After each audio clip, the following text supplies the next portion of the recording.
because a lot of buns have been circulating, and certainly, the buns are a little bit too sweet in some cases, as I find it to be. I'm not one who indulge a lot, but certainly, and thank God for those of us who were able to, in whatever way, touch an individual here or there to ensure that children could have a slice of bun and cheese and so on the table. So we give God thanks for all of those as we remind ourselves that this is the day that the Lord has made. Let us indeed rejoice and be glad in it. My name is Conrad OBrian. They call me the fireman. We go hard. We burns. We speak truth to power no matter who the guy is. That's my mantra here. Welcome to another edition of your program, Straight Up. It's Tuesday, the 22nd day of April 2025. We're coming to you live from the studios of News Talk 93 FM right here at UWI Mona campus in the parish of St. Andrew, Jamaica. To listen to us on your smartphones and device, please go to the Apple or Google Play Store and download the News Talk 93 FM app. We also stream live via www.newstalk93fm.net. Go follow us and the various social media outfit, including the Conrad OB TikTok page, of which I've seen a lot of interest generating so far. When we touch the space, it burns. So we invite you to give us a like, thumbs up, and so on in that space. We are also streaming on the Make We Talk YouTube channel. That one is manned by no less a person than Jeffrey Tavarres, all right? And once again, let me just say condolences to the Tavarres family. Jeffrey laid his father and his family laid their father to rest over the weekend. I think it was Friday or so they're still mourning. But nonetheless, we understand that's the way of the world, In the midst of life, there's death. So what we do, we celebrate the goodness and the fun memories of our loved one. And Jeffrey, I'm imploring you so to do. All right. The numbers to call this morning are 876-212-9824. That's 876-427. I'm sorry, no, that's not the call-in number there. The call-in numbers are 876-212-9824 and 876-462-0919. Those are the numbers to call. And to advertise with us, please call our sales agent at 876-427-9955. That's 876-427-9955. Those are the numbers to connect with us this morning. Talk to me. Talk to the fireman. Talk to Conrad OBrian right here and News Talk 93 FM. We always enjoy the discourse with you, as we always remind you that we talk to everybody. It doesn't matter your political affiliation, your creed, your color, your orientation. We talk to everyone because we see people as people. But guess what? Amidst all of that, we ask for decency. We ask for decency, and you have to bear in mind that, listen, this is mainstream radio, so we are guided by the tenets of the Broadcasting Commission and, of course, the frequency operators. So please just abide by those tenets, all right? You can be critical. You can be very, very critical, as a matter of fact. We don't bar you. We don't tend to censor your speech here, but there is some boundaries that we have to ensure that we keep within those boundaries. All right. Now, it's 17 minutes after 9 o'clock. And this morning, we'll be having two guests this morning. At 9:35 this morning, we'll be talking to an international guest. Well, a Jamaican, but she have been living overseas for about 40 years or so. And indeed, this morning we'll be talking to her. And she is indeed the founder for FARI. And we have brief history, and that we'll share that with you. And that's Family Unification and Resettlement Initiative. All right, and indeed, it's a 501 non-profit organization. We'll share all of that with you and more. And indeed, this organization was founded by Carita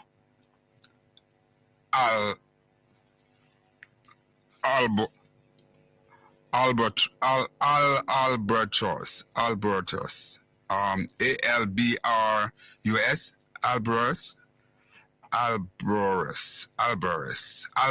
Alboris. Yes. Hope I get that clear. I hope I'm not massacring her name. All right, but we'll get that. We'll get to that. All right. So we'll be talking to her at 9:35, and then at 10:35 this morning, we will talk to President of the New Kingston Taxi Association, Mr. Almost have a good name, you know, he missed out by a letter or so. His name is Conroy. Conroy. And you know, I'm playing on that one because my name is Conrad, you know. So we'll be talking to Mr. Conroy Nesbeth this morning at 10:35. All right, so stick and stay with us for the program this morning. Now, let's move quickly into my editorial piece, Conrad's Take. And indeed, you're going to hear more and more of this because, as I've been saying to you, that it is indeed election 2025. And, you know, we watch the political landscape here in Jamaica because indeed, whether we want to believe it or not, you know, even those of you who don't vote or say you're not a part of the political process, every single thing, the bread that is on your table, the uniform that your children wear to school, everything is a part of politics because they basically form a part of the fabric of the country. Now, we saw where the People's National Party, early in the piece, they were out in front and they have basically selected their candidate, you know, and of course, even recently, we saw where they made a little changes or so tweak the process and so on, because indeed, a political party is about winning an election. Therefore, you're going to try and put your best foot forward. But these things tend to have a lot of hiccups along the way, problematic as it were. And we are seeing now the Jamaica Labour Party really and truly in a tailspin, a lot of hiccups and problem with their candidate selection. And to the point where we're seeing where sitting member of parliament has been removed because apparently the poll is not cutting it for them. Latest one that we saw is down there in Western Westmoreland. That very, very feisty contest between MP Moreland Wilson and indeed Mr. James, Dr. James, I gather he is. And indeed, you know, we saw where internally the thing really reached a crescendo where Mr. James' vehicle tire was smashed and I think his windshield was broken and all of that by persons from the opposite camp, as it were. You know, that is to say persons who support Moreland Wilson, the sitting member of parliament. In addition to that, we just, I think it was Thursday or one of those days, Mr. James, who seems to have gotten the nod from the Jamaica Labour Party after winning the contest, as is said, by one vote, he got the nod. And people are saying then, here is it. It is really unfortunate that he could only scamper home by one vote and you remove the sitting member of parliament as your candidate. So the question is it based on the poll, the internal JLP poll, the JLP is doing so badly in the seat that even with a one seat victory, they decide to kick Wilson to the curve. But that said, Mr. Wilson No, Mr. James was on a program elsewhere, and he was talking. And during that program, while the program was going on, MP Wilson sent a voice note in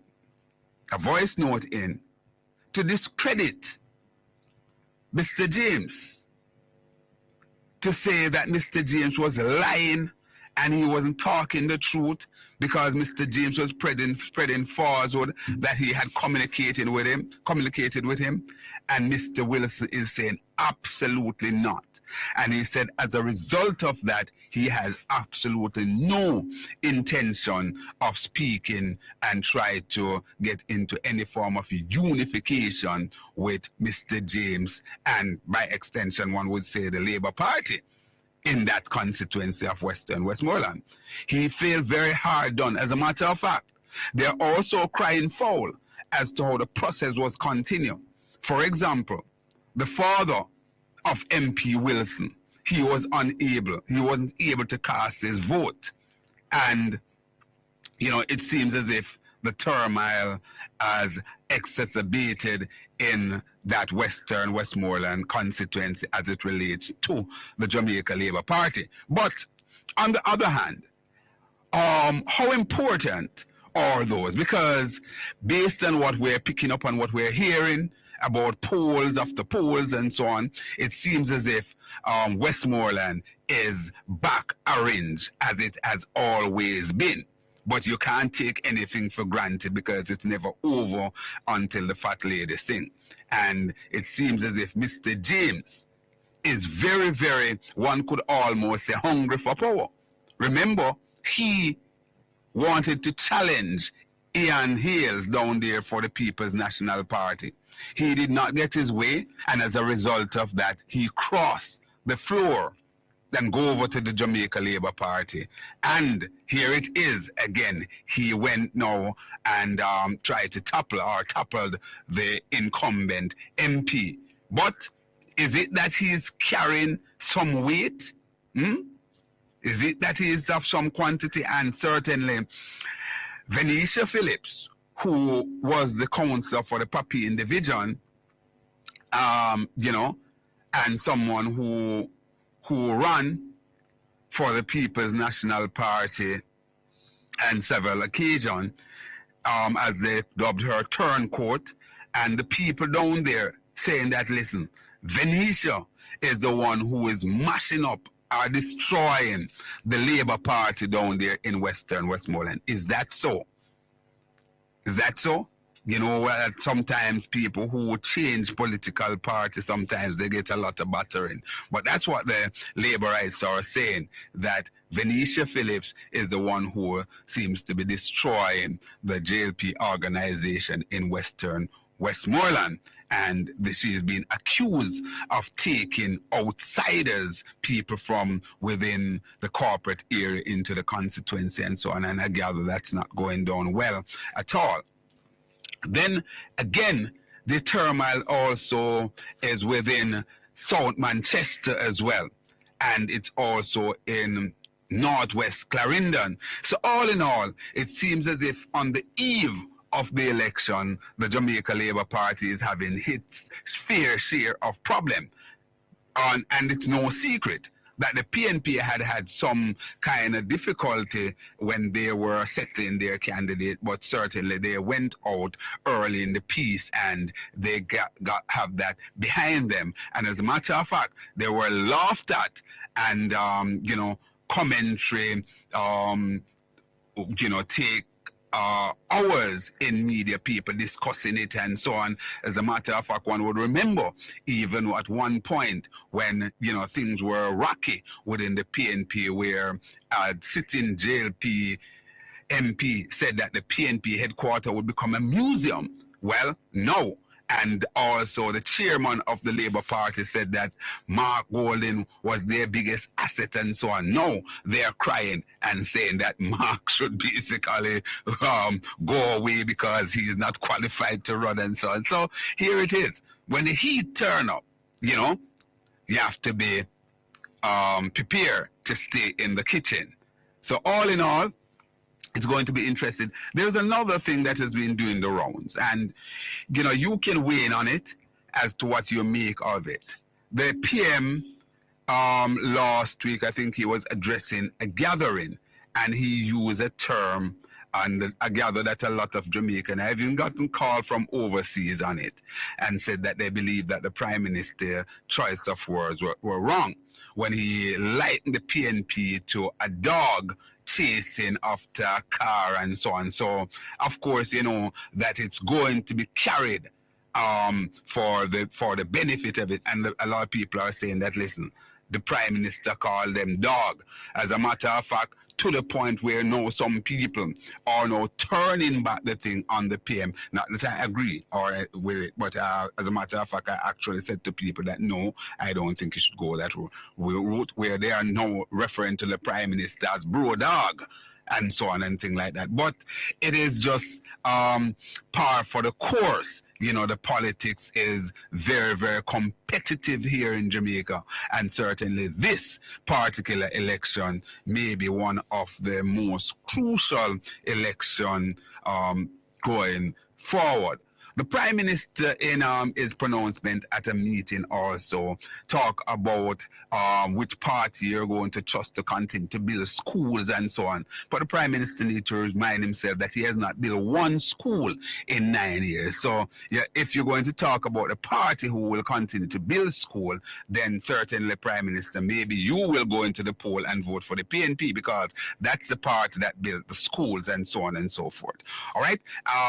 We have a lot to digest this morning, and indeed that's Conrad's take. Let's go to we have about a minute or so left. So these are things that are happening. We're also watching the international scene as it relates to the tariff and so on. And some people, I was talking to a good friend of mine, he believes that at the end of the day, this is probably going to be beneficial to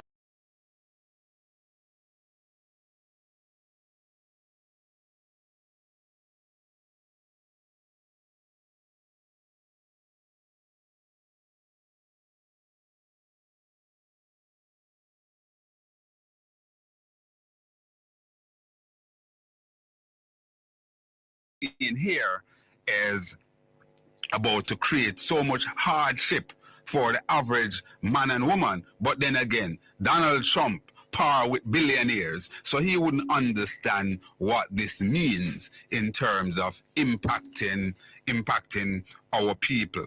And we're hoping that things will be better going forward. That's Conrad's take.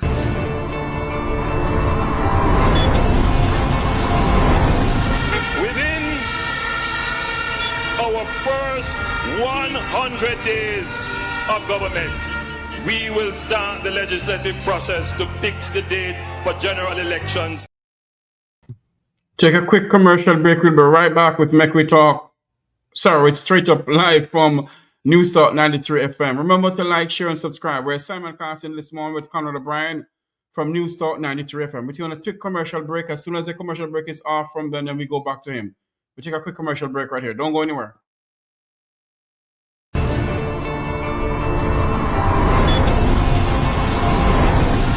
Within our first 100 days of government, we will start the legislative process to fix the date for general elections in Jamaica. So no government will be able to come and make false promises and hide the truth and tell you half-truths and trick you into voting for them, and then when them win, them throw on poison for you. 100 days. The fixed election date. Still await for the promise to fulfill. One broken promise after another. Laughable, as we say. None of your promise not fulfill yet, boss. So there are we. Within the first 100 days of our government, we will start the legislative process to institute impeachment proceedings in Parliament. This will add another layer of protection of the Parliament to ensure that only members of unquestioned integrity sit in the Parliament. All ministers under the new Jamaica Labour Party government will be given a job letter That job letter has a timeline of 2 years and 6 months with key performance targets, which are agreed upon by the cabinet, focused on 2 things: economic growth and job creation. Andrew, you need to do what you said from 2016. You say you're going to put it on paper. So anything you put on paper, the MP have to work with it. So you need to do it now. Because I feel like, say, when you do that, the MP will do them work. And we will see work done in the community. Within the first 100 days of government, we will start the legislative process to introduce term limits on the office of Prime Minister. Andrew, unless John him break him promise and nothing him say I'm gonna do, for the next 100 days and now him not do nothing. Him not keep no promise and him say I'm the promise keeper. What a promise, John style. At a convenient time within our new government, we will hold a grand referendum on the CCJ, the Caribbean Court of Justice, as the final appellate court. You make so much promise for us. Look how long you're in there. Nothing done. All for the COVID. They promised the people them $25,000. Nothing done. Huh? So what you expect me to do? Tell me so if you sleep with the door and window open and nothing done.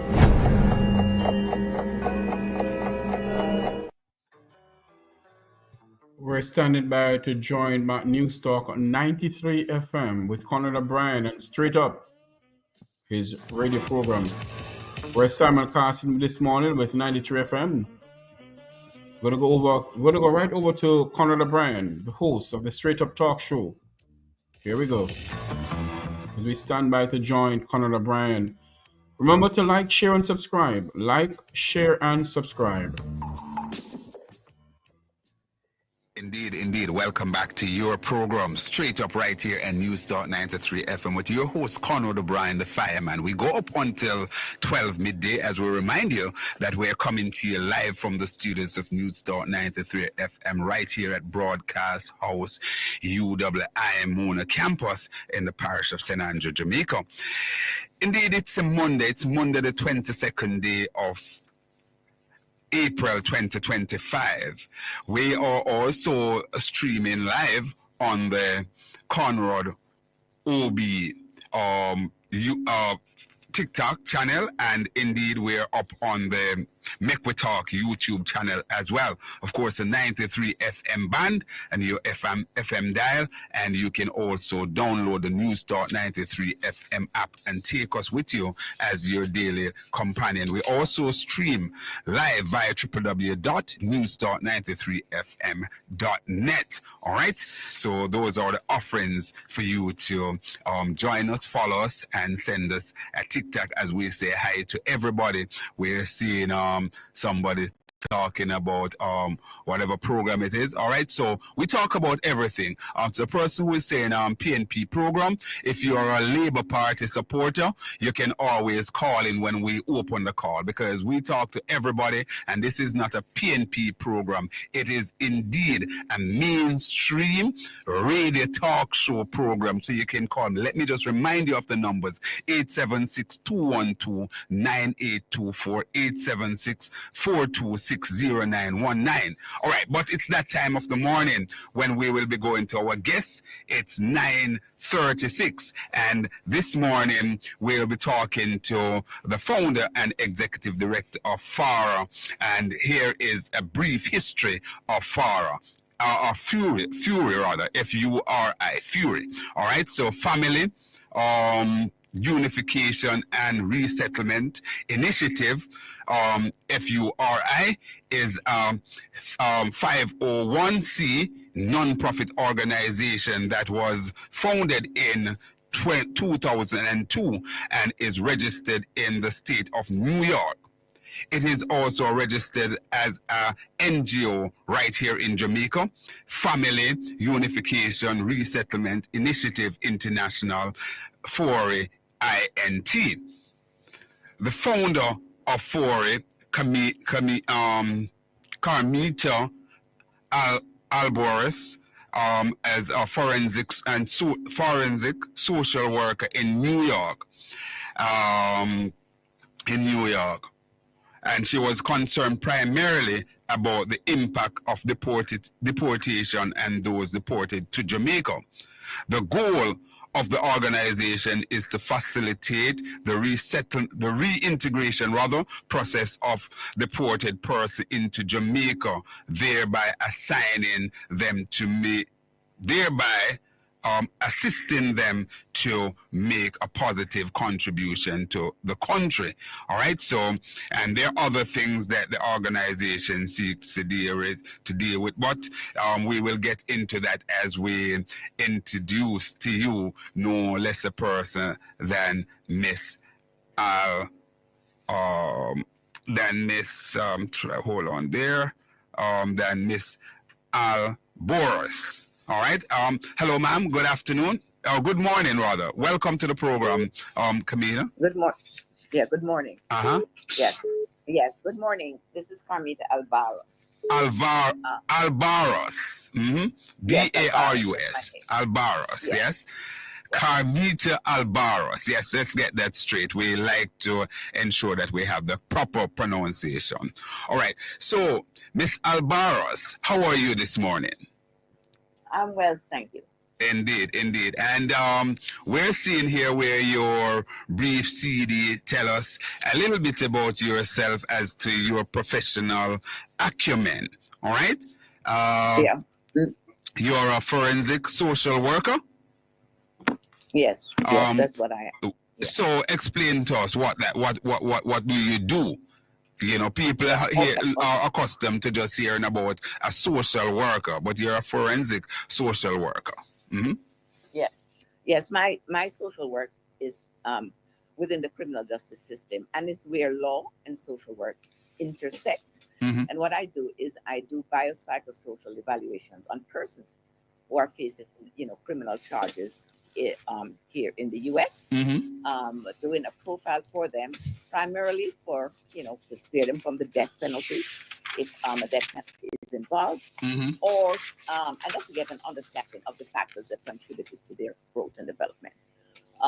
One of the reasons, and let me just go into it, the reason why I started this organization Mm-hmm. is because I saw from my trips to Jamaica, because whenever I get a case and I do a complete profile, it also entails going to where the person was born and raised, Mm-hmm. to get an understanding of all the dynamics that contributed to their growth. And so I've been to Jamaica a number of occasions because I've had a number of clients, most notably Malvo, Leeboyd Malvo, the DC. Yes. Mm-hmm. Yes, as one of my clients. Mm-hmm. So in going back to Jamaica and seeing the situation, there, I came across a number of individuals who said that they had been deported. Now we say involuntarily returned home. Mm-hmm. And so that's the word there is important. Involuntary. We refer to them as deportee, but yes, mm-hmm. yes, but that is not the stigmatization of that term, Mm-hmm. Can be a little bit offensive. Yes, and indeed. So the government, and so the government has chosen to use the word involuntarily returned migrants. Mm-hmm. Which is it's a little bit more palatable. Indeed, it is. So yes, and so understanding as well that a number of my clients, and I've been working as in this capacity in the U.S. for 36 years, Mm-hmm. and working all over the United States, all the states, state court, federal court. I've been doing that, and so I recognize myself that a number of my clients who were not citizens, who had not been naturalized in the U.S., who were green card holders, at some point after completing their sentence, would be sent back home. And so, I said, well, I really want to have something there where people can feel reconnected to their home and have the resources to reintegrate. Mm-hmm. So that was, that was the reason, the goal, why I felt this was an important thing to do, and so I started it in 2002. yes. Go ahead. Go ahead. Go ahead. Here. Yes. Yes. And so, and I had clients who I worked on their cases. I worked with them over a period of time. They were incarcerated. They have been released and have returned to Jamaica. And so, many of them have been able to reintegrate and do well. And what I do know from speaking with persons who are facing deportation, I have been to the prison, particularly in New York, where I've been invited to speak to individuals who are facing deportation, whether it is to Jamaica or to their whichever home countries they're going to, and tell them how they can best prepare for to be returned.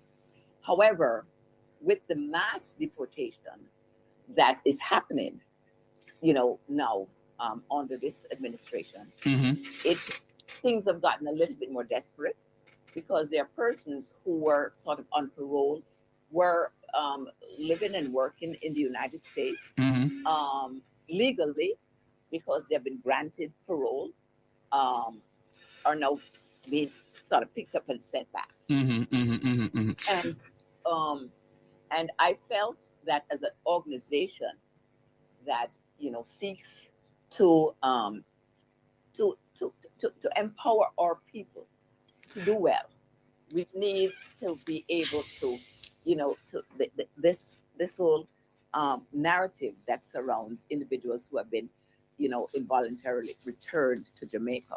Good. And we need to change it. Good. And Carita, the truth is that I'd like you to speak to my listeners about on this particular issue, because you alluded to it earlier, but a number of people tend to see everybody who are involuntary returnee, and we're trying to stay away from the word deportee, but that's what Jamaican commonly the word Jamaican commonly use. What persons tend to see all of those persons who returned here in that way as criminal. These persons are run afoul of the law, they are having some major criminal charges and so on. Now with this new dispensation, I gather that you are saying that every person in the United States who is not, properly documented, so to speak, face the risk of being deported?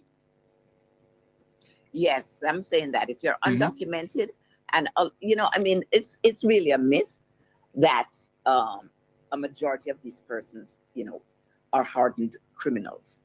That is really not. That's really not the case. Many of the persons who are deported, a lot of them overstayed their visas. Primarily, you have persons who were student with student visas. They decided to stay. I've met a number of persons who came up like on a farm work. And stayed. They are undocumented, and in this administration, they are seeking all persons who are undocumented to be sent back to their home. And so my intention is, if everyone is just put in the same basket and treated the same way, it really promote this idea that people are coming back and they're, aimed at, mashing up the country.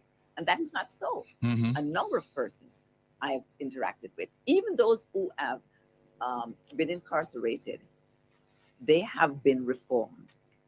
They have been trained. They have degrees, some of them master's degrees. And they come home with the expectation that they can be a part of the fabric of this beautiful country. Great. But because of the marginalization, because of the stigmatization, because they are seen as not a part of us, they are pushed to the side. And it's as a country, we cannot just alienate a complete segment of the society. There should be no real work in that. And And the problem is, if a person comes back and do not have the resources or can't even seek the resources because they feel so ashamed of their status, then they're vulnerable to engage in illegal activities. And this is something that we really want to avoid. Indeed. I will say this, that my regular work with persons, I have come across a number of persons who were deported and returned to the United States illegally. Yes. And then end up on my client list facing much worse charges than they originally had. So many times I say, why did you come back? And I'm talking about now, they've charged with a RICO charge where they're facing a possible death penalty. And I'm like, why on earth didn't you stay? Why on earth did you come back knowing that you're going to be, your status is going to be that undocumented and you'll have to be on the underground? Why would you come back? Good. Absolutely. Those are very, very germane questions you're asking, because sometimes it would be better. Exactly. But and the answer is, go ahead. Because we can't find anything down there to do. We go down there and, what do we want to deal with things like that. And so, and so that's why we have to change it. I don't want anybody coming back to the United States. I have a few more questions here, but I was talking in preparing to this interview, I was talking to some persons who are returned resident, involuntary, and persons who live in the state. And, the question that was raised, one of the questions that was raised, to say it's a concern, I don't know, maybe people take it a bit out of context or whatever, but this conversation, that was said by our Prime Minister, that, he was talking about persons who may be coming home, they deported rather, or coming home involuntary. They, would either face the law or face the judge or face the maker. I gather that there is a bit of concern with those wording. Are you of any concern, or those of any concern to you? Well, okay, so let me just say this, right? I don't see, he may have said that, but I do not see any leader of any country who, have people coming back who will be making a positive contribution to the society and not welcome them. And so, if he had said this, and I didn't personally hear it, but I heard that other people had heard, and I am gonna say what I'm gonna say for this Prime Minister, and I have been to a number of occasions when he has come to New York to meet with the diasporans here, where I don't see him turning his back on people who are coming down to do a positive contribution to the society. Okay? And so, what the government needs to do is to ensure that there are opportunities, there are pathways for individuals coming back, so that they can reintegrate in a positive way. You think he's going to say, well, somebody's coming back and can make investment in the country? Say you're living up in the US, okay? You're living in the United States. You overstayed your visa. You spent 25 years up here. You were able to do all of these things, but now you're facing a situation where you might just be sent home. Is he going to turn away somebody like that who can come in and invest in the country, make a contribution to the country? No responsible leader would do that. And so, I don't want to dwell on what he said. What I am dwelling on is what I hear from him when he comes to the US and he invites diasporans to invest in the country, to and do whatever we can to build the country. So we are not going to be looking at that and criminalization of persons coming back. I am looking at. All right, very, very well. So So you understand exactly what the PM was trying to say in that regard. Now, I want to get this in because Saturday coming you will be having an event, and that's one of the primary reason why we have you here too, because you want to get that kind of intermingling going and to basically get people of who have faced similar circumstances to be together and recognize that there is this is not the end of the road for them. Share with us what exactly you will be doing for on Saturday, and people who have been away for a long time, how will this benefit them? Yes. So I've decided that we have an office, 11 Graydon Avenue off Hackett Park Road, and I wanted to invite particularly persons who have recently returned. Yes. And returned under particularly under these circumstances where they were not really expecting that they're just going to be taken up and sent back home. All right. And particularly those who have been away for a very, very long time. May have left when they were kids and they come back and they feel alienated. They feel totally and completely displaced. I would like them to come to my office on Saturday, okay? Where we hope that other persons who have been returned and have successfully reintegrated can they can meet each other, they can understand, okay, so this, so I can do this. Yes. Like we have started a WhatsApp group with persons who have been returned, and they share information, they share ideas, how you can get a job, how you can get something here going. So we really want people to feel connected and to have resources there that they can know that they can utilize in order to successfully reintegrate. And so, we're doing that. We hope that, persons will, especially as I said, those have been away for a long time. The whole atmosphere for them is one that is filled with fear and anxiety. You went in to the INS for an interview, not knowing you're going to be taken in, put in handcuffs, and sent to an ICE facility.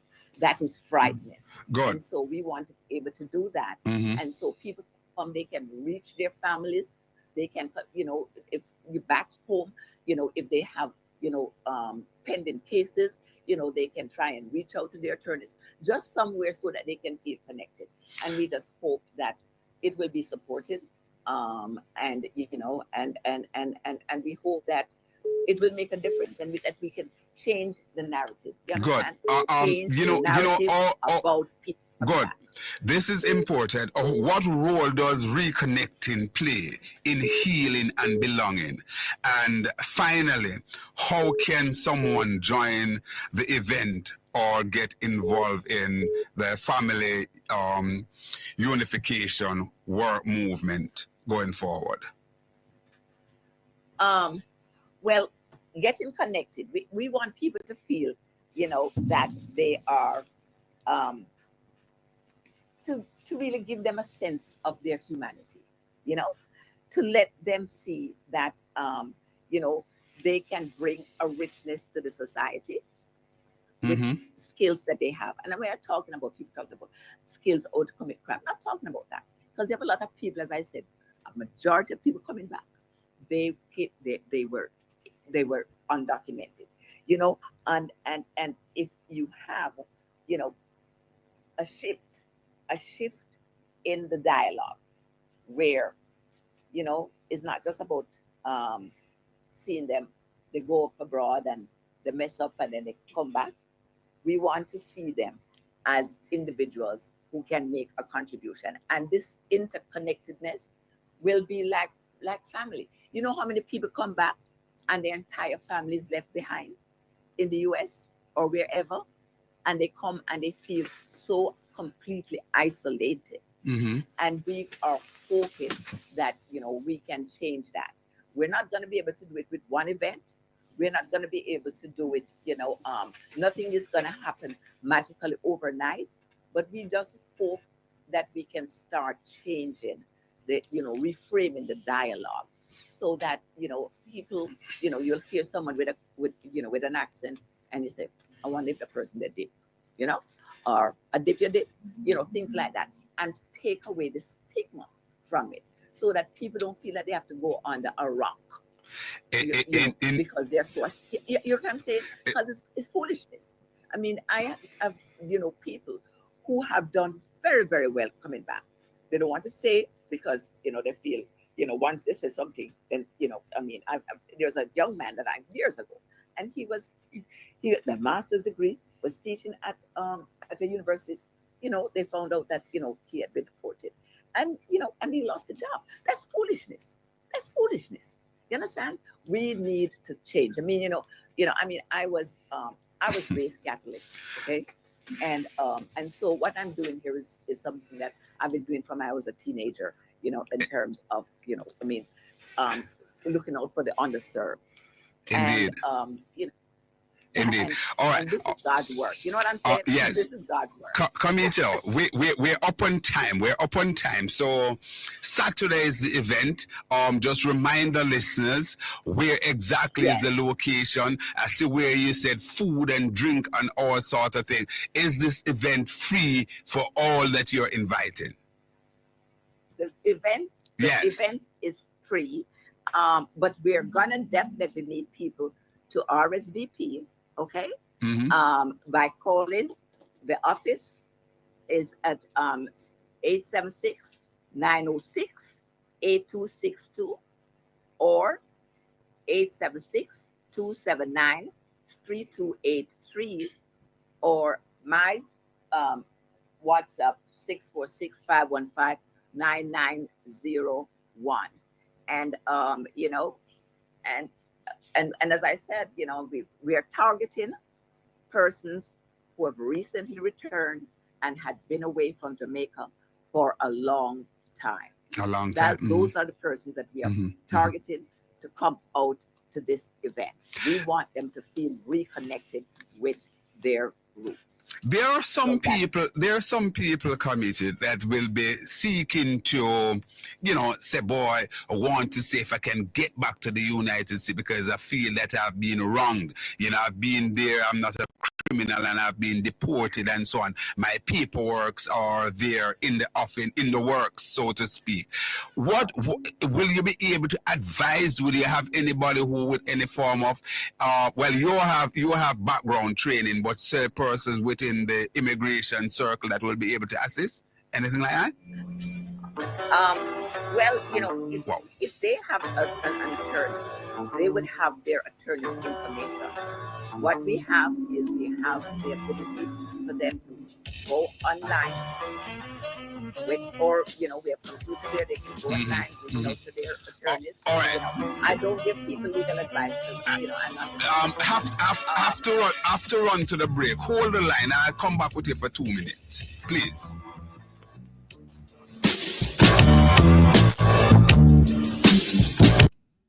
We take a quick commercial break from News Talk 93 FM. A quick commercial break. They'll be right back. Let's go to our commercial break here too. As we take a quick commercial break from News Talk 93 FM.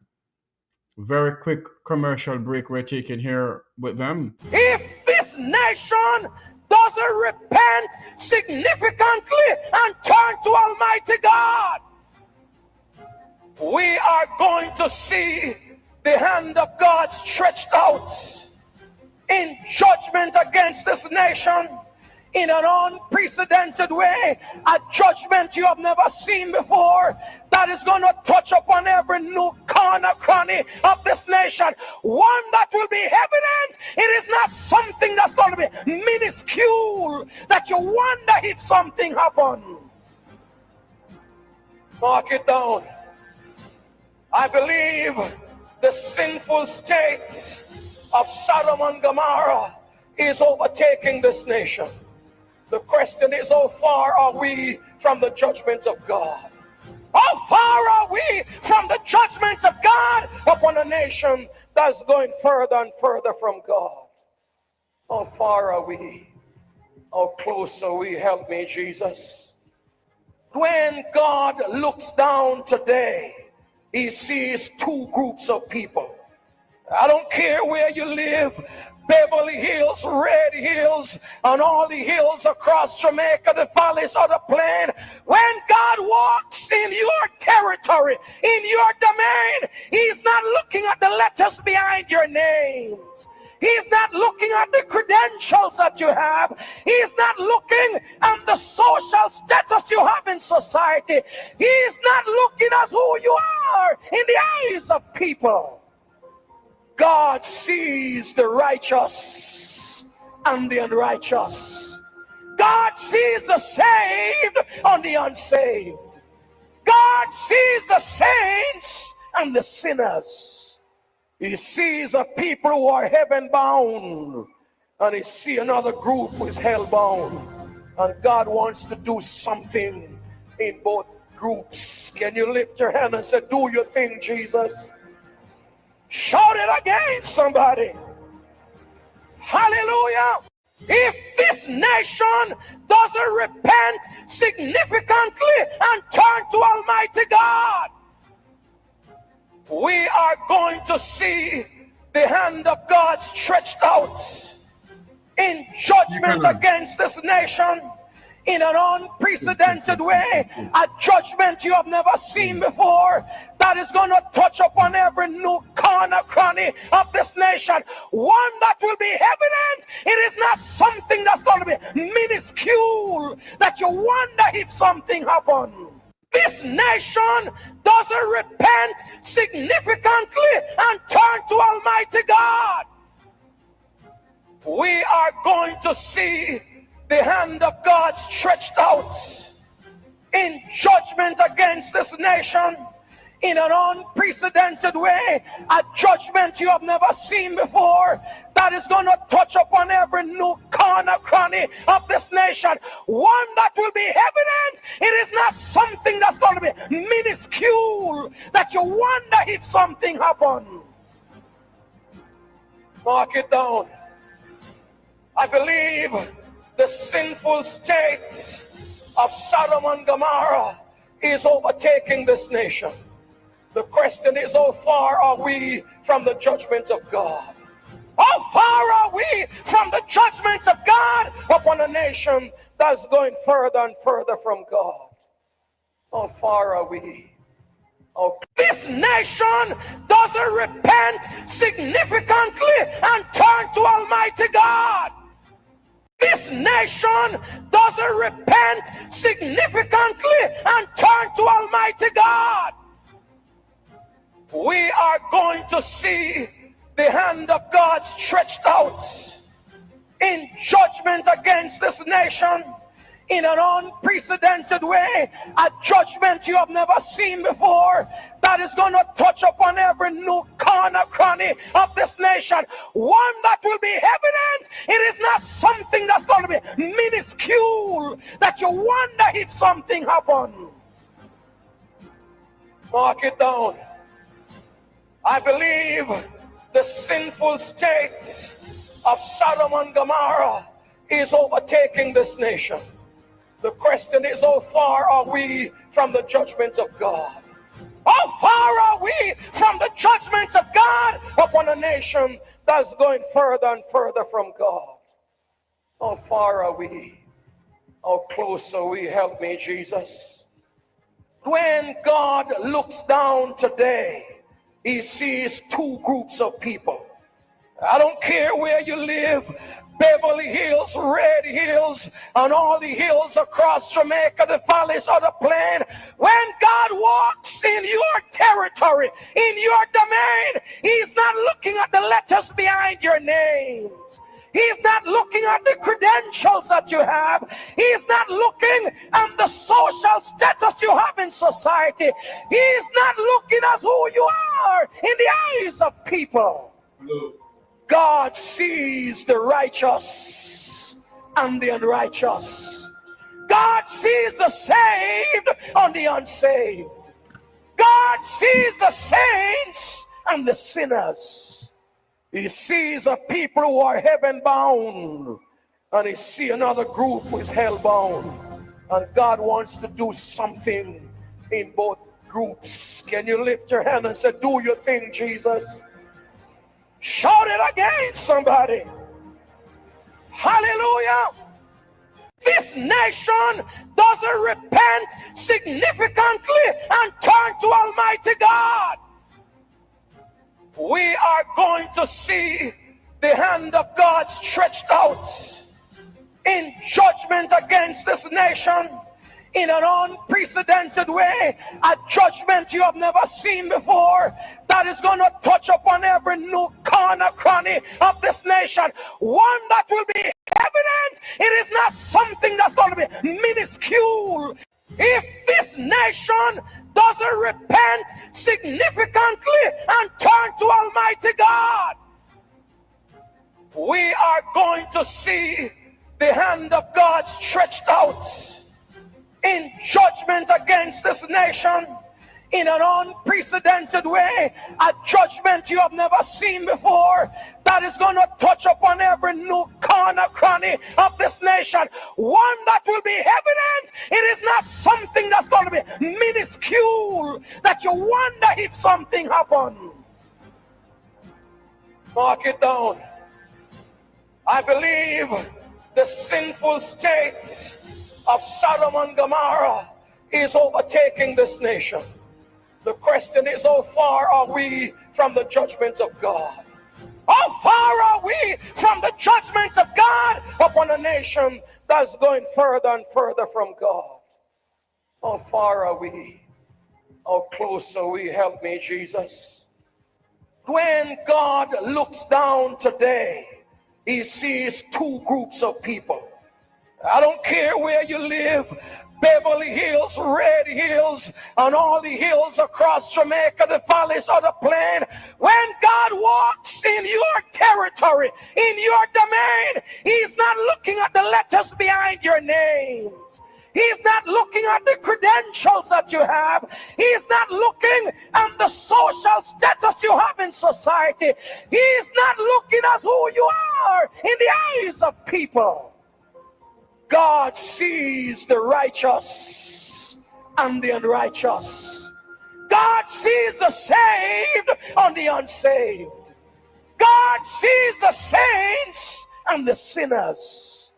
He sees a people who are heaven bound, and he sees another group who is hell bound. This nation doesn't repent significantly and turn to Almighty God. We're going to go back over to Conrad OBrian and News Talk on 93 FM. Wherever you're listening, watching from around the world and the Eastern Caribbean. This is the Make We Talk program. Simulcasting with Conrad OBrian from News Talk on 93 FM. As we go back over to Conrad OBrian, let's, what the pastor is saying is a fact true. Jamaica is in crisis. Jamaica is in crisis. But, you know, many of us don't believe that our nation is in crisis. Let's go back over to Conrad OBrian on News Talk 93 FM with Straight Up. The host of this program is Mr. Conrad OBrian, good friend of ours. Let's go back over to News Talk 93 FM. We're standing by to join him.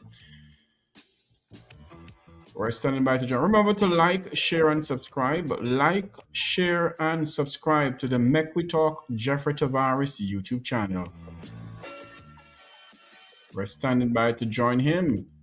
News Talk 93 FM. Over to Conrad OBrian. So straight up right here at News Talk 93 FM. My name is Conrad OBrian. They call me the fireman. We go up until 12 midday. And my viewers, my listeners are the best, you know. They pick up everything. I made a little stutter during the pronunciation of my guest name, and it's there, you know. But I'll read all of what you said. Just give me a sec. Those of you who are up on the Conrad OB TikTok page, we are experiencing a little bit of difficulty, so maybe we'll have to just close down and come back up. Oh, we're back up now? Well, thanks a lot. All right, so here we are. we're back up with you, so you can continue to send your expression in. Give me some likes, give me some tick up, some tap up, and indeed, it's always a pleasure. Of course, we're also streaming live on the Make We Talk YouTube channel. We're up on the News Talk 93 FM, 93.3 FM band. Please go onto the Apple or Google Play Store and download the News Talk 93 FM app. And indeed, you can follow us, you can join us as we stream live at News Talk 93 FM, www.newstalk93fm.net. All right, we're right up there on all of those offerings. So stick and stay with me, and let me just look at a few of your comments here. As I said, the lines are open, so you can make your calls now. Again, the numbers are 876-212-9824, 876-462-0919. It's your program, and remember now at 10:35 we'll be having Mr. Nesbeth. He is the president for the New Kingston Taxi Association. So he will join us at that point. All right, and let me see here. Let's go to this. Some of the comment here. Carl Allen. Somebody is saying, Pat saying, so true. Pat is saying, all right, and Teddy Williams is saying, Mr. O'Brien have tongue tie and making mistake in his pronunciation of words. All right, cool. And I'm also hearing somebody is saying, hi, Sister Yvonne. Hi, Sister Yvonne. All right. Those are conversation going on there. And Shauna Smith is saying, I love Conrad voice. Very posh and sexy. Wow. You made my day. All right. Thanks a lot for that. So those are some of the things that are there trending. Remember now that we know that you're very, very much interested in what is taking place politically. And that is where we're at as well. We're looking at those things. We're looking at the seat counts, the possible seat count that will be here in Jamaica when the dust is done, is settled. Everything is done and dusted, you know. How will it go? The front page of the Observer, that's the paper out of Beachwood Avenue, it's saying, Blake urge rights group to avoid vilification of police. And of course, you know that is, we're seeing a picture here of Michael Jackson and also the Commissioner of Police. Speak up, don't tear down. That is what Blake is saying. But the truth is that I did not hear tearing down from Jamaica for Justice. I heard Jamaica for Justice through its chairperson and through its executive director and the entire body asking question about the high level of police killing. So Police Commissioner Dr. Kevin Blake has urged Jamaican human rights advocates to ensure that fair advocacy does not cross the line into vilification. Writing in his weekly Commissioner's Corner, published in the Force Order last Friday, Blake pointed out that there are several things in place to ensure oversight and accountability. All right, and the article continues on page 4. All right, so you can go there and look at that. But once again, my recollection wasn't a vilification or a tearing down of the police. And we must get to that place. Whether you're a commissioner, whether you are prime minister, whether you are minister of government, national security, you must get to that place where you understand that in a democracy, people will ask questions.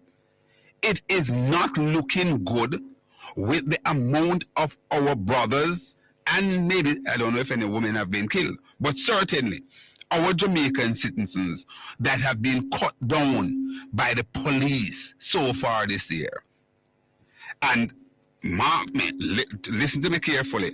I am not here saying that the police is acting in whatever way, but I'm saying that these are questions that must be put out there. As a matter of fact, just last week, we heard of this lady, I think it was Thursday or Friday, going into the weekend, down there in Old Harbour Bay. You know, there's been some amount of road blocking down there, and so because this lady is saying that her son was murdered by the police in cold blood. That's what we're getting out of that particular family. You know, they said they came directly to her house and took out her son. Right?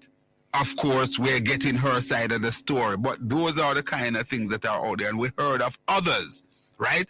And as the saying goes, sometimes these things don't impact you until it reach your doorstep, all right? Until it reach your doorstep. Let me say good morning to Al July.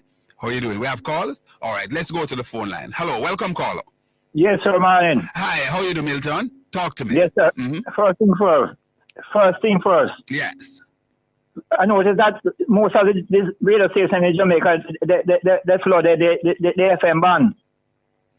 Yeah, man. Remember that we this is from using the AM ban for a long time. It's a pity because right now I can't hear you on the station because other stations flood you out. They have bigger transmission than you. And the AM ban is you're not idling. Well, I've been getting that complaint since morning, my friend Milton, that something is going awry. And our engineer is working on it. Just get word from engineer. Yes, AM ban can't carry so much weight, man. Some of the stations should transfer to the AM ban. And same thing in America, you know, they have the AM and the FM ban. I'm aware that there's still the AM ban still in vogue in the United States. I'm not your news talk. Well, as I said, this thing happened from time to time, not just with News Talk, but other stations as well. So I gather that our engineer working on it. All right. You want bigger transmission, man. Car 94. Milton. I just said to you, sir, that the engineer is addressing it. I'm also going to give you an option. We're also, if you're in a position that's very, very clear on the online, and also. Anyway, let's move on now. Go ahead. Police brutality. This is brutality. Why the police have kicked on the people them do? Why they never show the house and they can't demand them to come outside over the public address system? I don't know, sir, but the report that we're getting from the family is what I just reported. Yeah. So you know, like I couldn't say the police too much, you know, because me end up like murdering. But something has to do about it. And the commissioner and the prime minister, they look at they intend to follow the policy as it is, you know, the use of force policy, you know, look brutal, man, from all indication. And I think that's a question that is being asked. And for example, the commissioner is up in his feeling and taking on JFJ, and I would say the rest of us, because it's not just JFJ echoing those sentiments. Other people are also echoing the similar sentiment, asking the question to say, this look away. What's going on? Yeah, we want the crime to go down, right? But at the same time, you cannot commit crime and say you want to reduce crime. That's not what those things look fishy, man. Call out the people, them surround the place and call them out. Sorry there, Milton. Milton, sorry. Let me just say this. Of course, you know that we intermingle social media along with the mainstream, because you know we reach more people there. I'm seeing a number of people saying that they want to come up in the box. We can't take you up in the box. What you can do, you can call us via WhatsApp or straight. And let me just remind you of the numbers quickly again. Sorry, Milton. 876-212-9824. 876-462-0919. Go ahead, Milton. I'm sorry. Yeah, man. Yes, and the next thing now, the road, some shabby road, especially in the rural areas, you know. Very shabby, bad pothole and everything. Probably the road, the dirt right through it wouldn't bad, but there's only when the water the hole in the earth. I don't know what does that mean? What does that mean, Milton? As some people are saying, you're moving from pothole to pot bump, and I can tell you this: that even those patching that have started, they have started to get back into disrepair already. So the work is not being done, shadow work. I'm also seeing a piece of work being done close to Jamaica Brile as they're going into between the border of Clarendon and St. Catherine.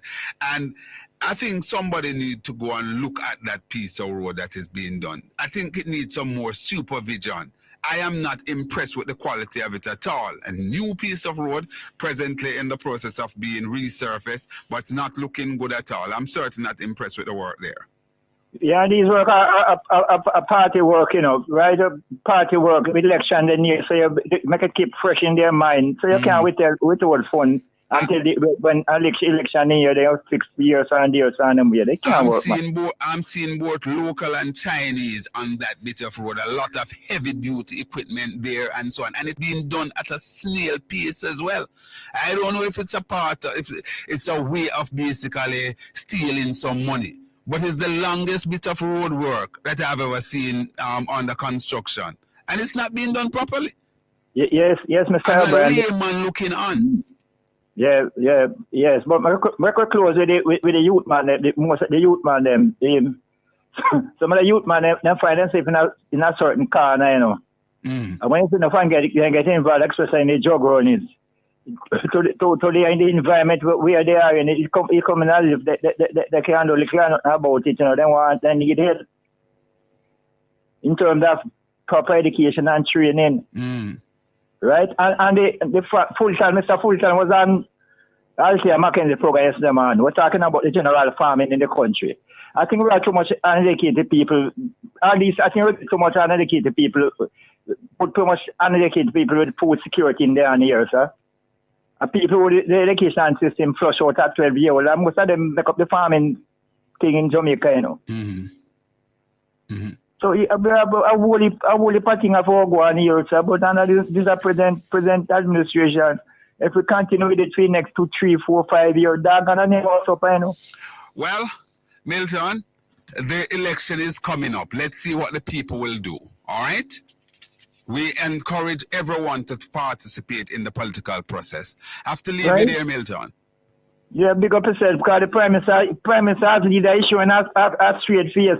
Despite the whole part negativity that surround him. And it's not gonna work here, big man. Well, all right. As I said before, the people are saying time come, and they're saying call it Andrew, call it. So let's see if time really come and how soon will the Prime Minister go to the poll. Big up yourself. All the best. All right. It's 5 minutes going up to 11, going up to 26 minutes after 10 o'clock. Let's continue to take your calls. Hello, welcome, caller. Caller? Hello, good morning. Hi, country. How are you doing? Good morning, Sir Connor. Hi, good morning. How are you, man? Well, I'm a bit upset this morning. What happened? Yesterday, some guys in the community just trespassed on my mother's house and property, and we call it Shady Grove Police Station. No answer up until now. The phone rang, no answer. Let us remind first where we're talking about. You're talking about over there in the district of Pennington? Right, and the Lower Huddersfield Police Station. And you said in the police, it communicates as the Shady Grove Police. Shady Grove or Shady?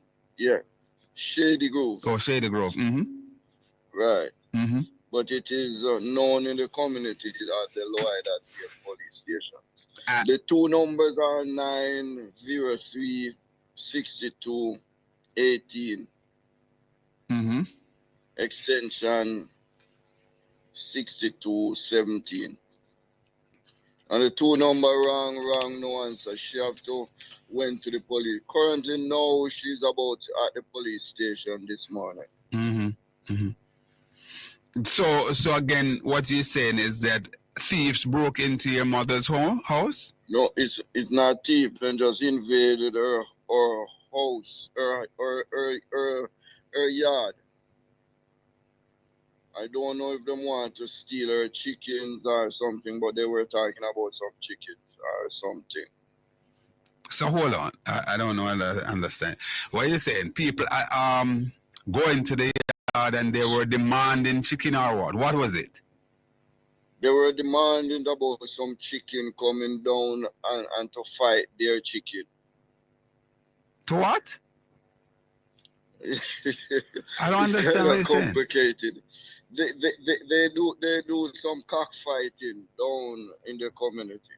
Oh. But they were saying a chicken coming from up that side come fighting for their chicken. So they just invaded her privacy. Oh, so your mother have cocks that are involved in cockfights? No, they were accusing her of her cock coming down. Lord Jesus have mercy. But hold on then. No. You see, these are things. Community people have to behave better than this doing, because if you have those little issues, I don't even know that police should even be involved in that. No, but the problem is that she's an 80-year-old lady. No, I understand. No, I understand. I understand exactly what you're saying. So she is fearful because persons invade her home, as you say. So her privacy. So therefore, she must be a little bit feel a little bit cagey there. Yes. So one can understand it. So what is happening? What is the situation this morning? To get any redress this morning? I don't know as yet. She's at the police station. She's at a police station. Yeah. Next thing now, Mr. Conrad, the road from Loida. Keep us updated on it. Yeah, we keep on. The road from Loidasville to Kentish, which is West Central St. Catherine and Northwest St. Catherine. That's West Central. West Central, the MP there is Christopher Tufton. Right. And these roads lead to the Wonderbolas Primary School. Yes. There is no road there, Mr. Conrad. I don't know what you, Graham, do with his part of money, or the councillor, Mr. Grant, or the health minister. These are the two members of parliament borderline joined together. And the road, it is bad, Mr. Conrad. Okay. All right. Have to go to the break now, country, and I have a guest afterwards. Say, friend. Okay. All right. Go ahead for a minute. I gotta have a minute with you. Go ahead. Close. Okay. So we are calling. I think you see, when me and Damian Crawford need to do a lot of work in this area now, because you, Graham, make it bad for him. All right. Thanks a lot, country. Thanks a lot. All right. Let's go to the 10:30 break. Suka. We're taking a quick commercial break from News Talk 93 FM with Conrad OBrian. I need to call Conrad and ask Conrad, my broadcast commission come down on him. He and this caller talking about whatever coming down. What he said coming down? Anyway, my good friend in the chat room, you can continue holding your breath and believing that News Talk 93 FM will respond to you. Hold your breath, go on, man. And they will never remove George Davis from there. They will never remove George Davis from nationwide. So you can continue hold your breath about you right to nationwide and for the behavior of George Davis. Listen to me. That will never happen, my friend. I'll take a quick commercial break here on the Make We Talk program, and we're going to rejoin Conrad OBrian pretty soon. We're going to rejoin Mr. O'Brien as soon as he comes back on. Ball out! Whoa! Yo, yo, yo. We need help, Jesus. Jamaica need help. Shift the parliament. Shift the election. Shift everything. Remove them out there. Take out the cockroach. Take out the thief. Take out the criminal them. Take out the thief them. Take out the murderer them. Take out the gang leader them. Out of parliament. Take them out from Portland. Take them out. I hear Portland. Me I go to Portland. Why me I travel to Portland? Take out somebody, man or woman. The Prime Minister just needs to fly the gate. Call it Andrew, call it, and Iman will sound the trumpet. Whether you're Labour right, PNP, regular Jamaican who just want to vote for a change, you see the next election here will come up under no circumstances whatsoever. Can you vote in back the Jamaica Labour Party into government? The Prime Minister just needs to fly the gate. Call it Andrew, call it, and Iman will sound the trumpet. Whether you're Labour right, PNP, regular Jamaican who just want to vote for a change, you see the next election here will come up under no circumstances whatsoever. Can you vote in back the Jamaica Labour Party into government? Dear Mr. Prime Minister, it's almost 9 years since you took over the country. Name yourself broke while basking in election glory. Little did we know that you would matriculate to becoming Jamaica's first Prime Minister to lead a heist on taxpayers' money. With a whopping 28 bank account, you laugh and skin your teeth while both head hang low in this national defeat. I remember when you tell with it Tanawi yard, leaving Jamaicans sitting in limbo. Even before that, you promised me we could leave open my door and my window. You take your wife turn Madame Bully of the Parliament, showing Jamaicans who is the real man, whether in or outside an agreement. You raise your pay to a higher standard, while teachers, doctors and nurses leave yard to go look work abroad. Mr. Prime Minister, me don't know if you see it. Maybe you're blind. Cause between me and you, Jamaica is singing a new song. Cause it's about time. Time for a new direction. Time for a new leader. Time for a change. So take it from me, Mr. Prime Minister. Light a candle, sing a song, and find your way back home. Yours cross, angry, miserable, a patriotic Jamaican. We're going to go back over to News Talk 93 FM with Conrad OBrian. As soon as he's ready for us, we go right back over to Conrad OBrian, News Talk 93 FM. This is the Make We Talk program. Remember to like, share, and subscribe. Come on, people, hit up the super chat now. Send us some super chat. Send us some super chat. Hit the super chat. It's indeed a very, very, very exciting morning right here in the studio. As we navigate. My name is Conrad OBrian. They call me the fireman. We'll go up until 12 midday. We're coming to you live from the studios of News Talk right here at UWI Mona campus. And to those of our listeners who have been having a bit of difficulty in hearing us coming through clearly, we want to apologize to you. That's on primarily on the FM band.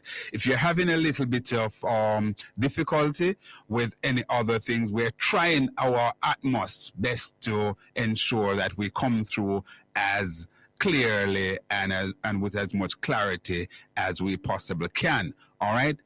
Pink's Q is saying development. So the hold on.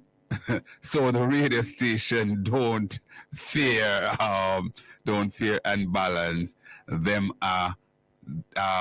That's you say. I love my Jamaica, so I am vote for Marky G. All right. Somebody is saying that. Please type all of the contact here. All right. We'll get that up in a minute. Okay. And what is somebody is saying, hope a same way you play JLP paid ads them. All right. Yeah, man. I can't wait for the JLP. Send me some ads. I'll be happy to pay them. Encourage them to come here. Have a lot of people listening here. So the JLP would do very well in spending some money on my program here. Can you encourage them so to do? These ads that we play are time signal for the PNP. They pay for it. So that's just how it goes. That's what we do. We operate a commercial business here, a free-to-air radio station. All right. All right, let's go to the phone line. Hello, welcome, caller. Caller? Obi. Hi, Marsha. Work with me quickly. I have Mr. Nesbeth as my guest holding, but go ahead and make your opening points. Maybe we have to take it back later. Well, the radio part I get problem, so I have to listen from Mekwita. All right. Over the summer, I have to listen from. All right, good. At least you have an outlet there. Mm-hmm. Yes.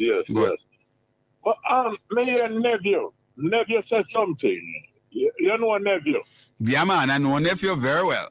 I heard him telling somebody something about the land of Steve Wright. Mm-hmm. And say even the PNP supporting Steve Wright.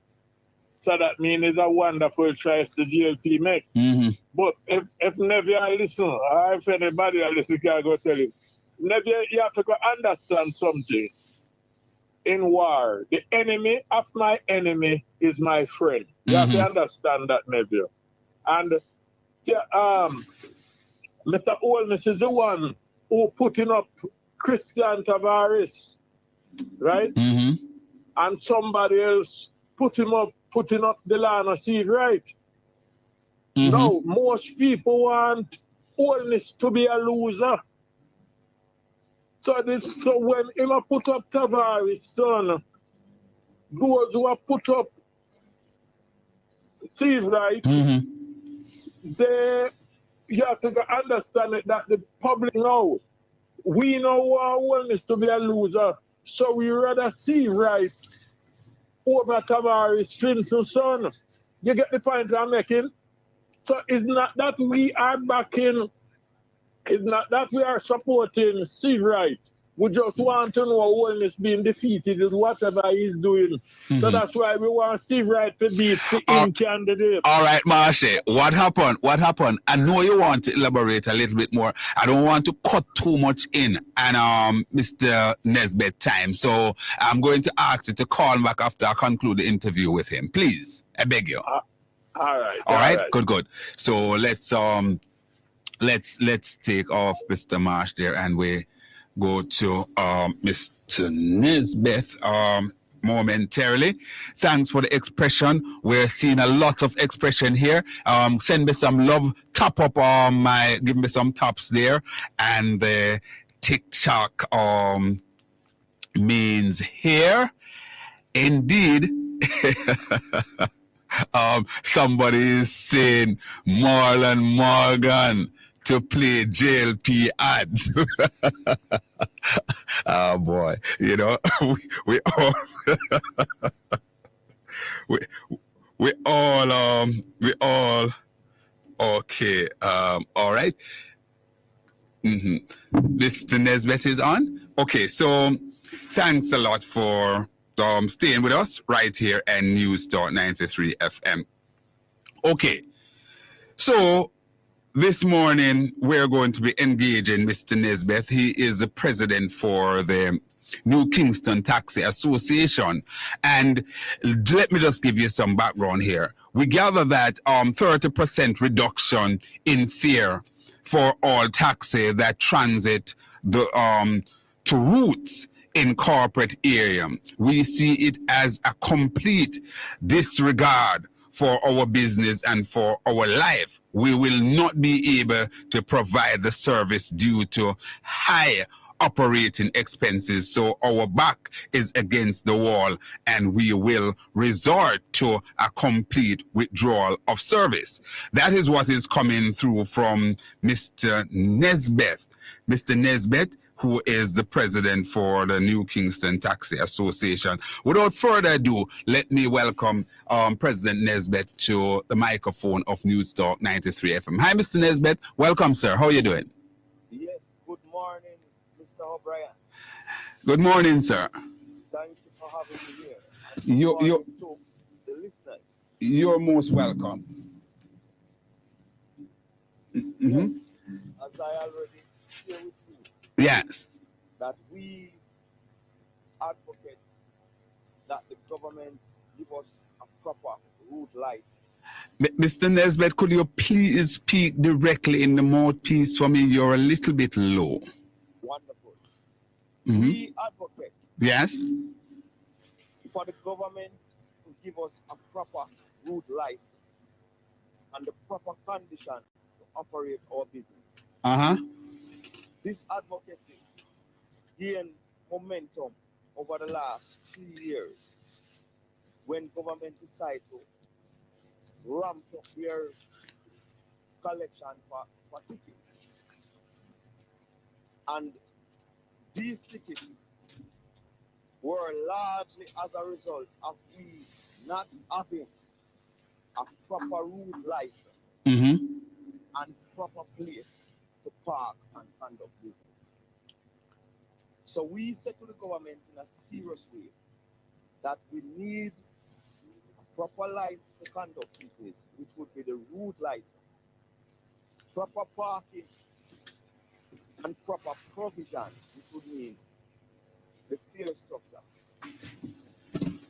Government is saying to us that they now approve 23 routes in the corporate area. And all of us who is doing the transition to the route, we're gonna have to take a 30% reduction in fare. Now, we are already operating with high fence, and we are already operating in a space where we have inflation from 2013 up until 2021, 8 years, and we did not see any form of increase.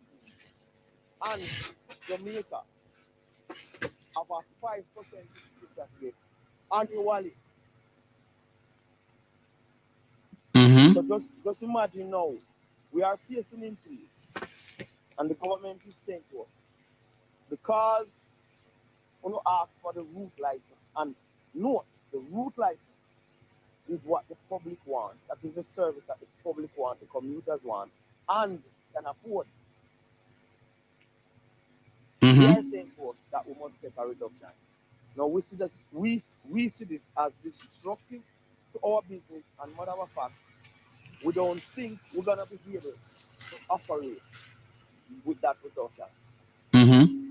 So there are talks going right across the corporate area right now that we're gonna have to take a stand.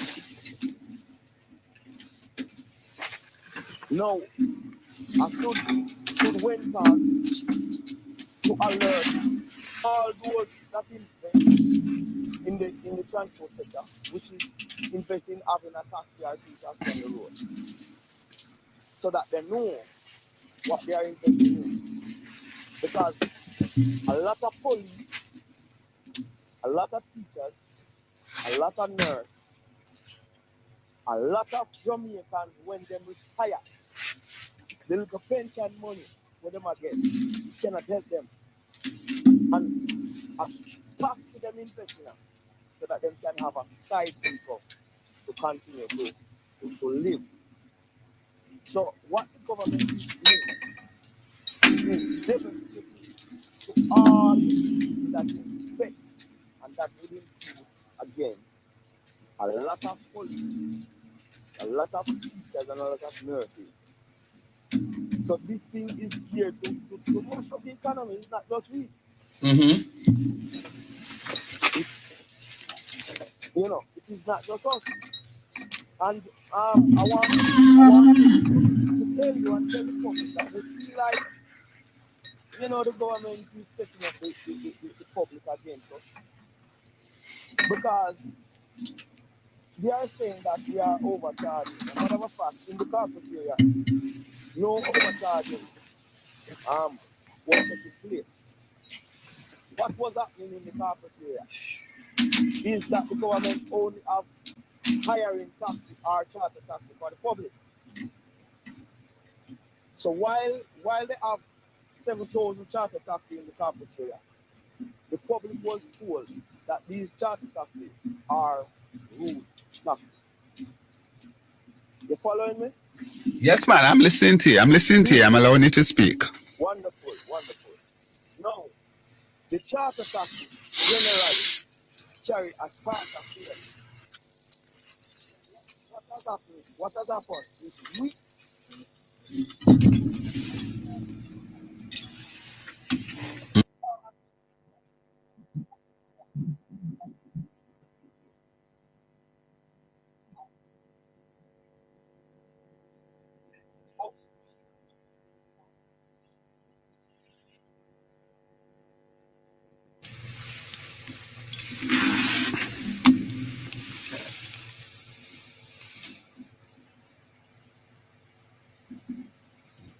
I'm not hearing Mr. Nesbitt. Mr. Nesbitt? Wow. Hello? Go ahead, Mr. Nesbitt. You hear me? I'm hearing you now, sir. I'm sorry about that. Yes. So what has happened is that we need the fear. Because remember now, I just highlight that all the taxis in the corporate area are charter taxis. And the public cannot afford. Hold on. You're saying that based on the taxis that are running, you're saying they're operating contrary to their license because they are really charter taxis? I am saying that they are licensed charter taxis, and the government does not have legal route taxi for the commuters. Oh, explain to our listeners what that means, because what you're saying is that all the taxes, that's a difference between the acne and the route taxes. Right, acne is just another word that they use for charter. Over the years, Jamaicans were led to think that the Hackney is route taxi. But the Hackney are all chartered taxi. So what have been happening is we using our chartered taxi to provide a route service for the commuters, because that is what they can afford. And just imagine now, all of us are chartered. The Transport Authority love to brought it across to the public as if we signed to those license, those conditions. Right. But they don't tell the public that when we come to the transport office, we are told that that is the only license that is available. So therefore we take the decision and said that it is best to have a public passenger vehicle that at least have the public insurance where the passengers are insured than we are used with private vehicle to operate. And that has been the condition in the corporate area. So no, yes, let me hear. Yeah, so let us drill down, because I want it to be quite lucid here. You know,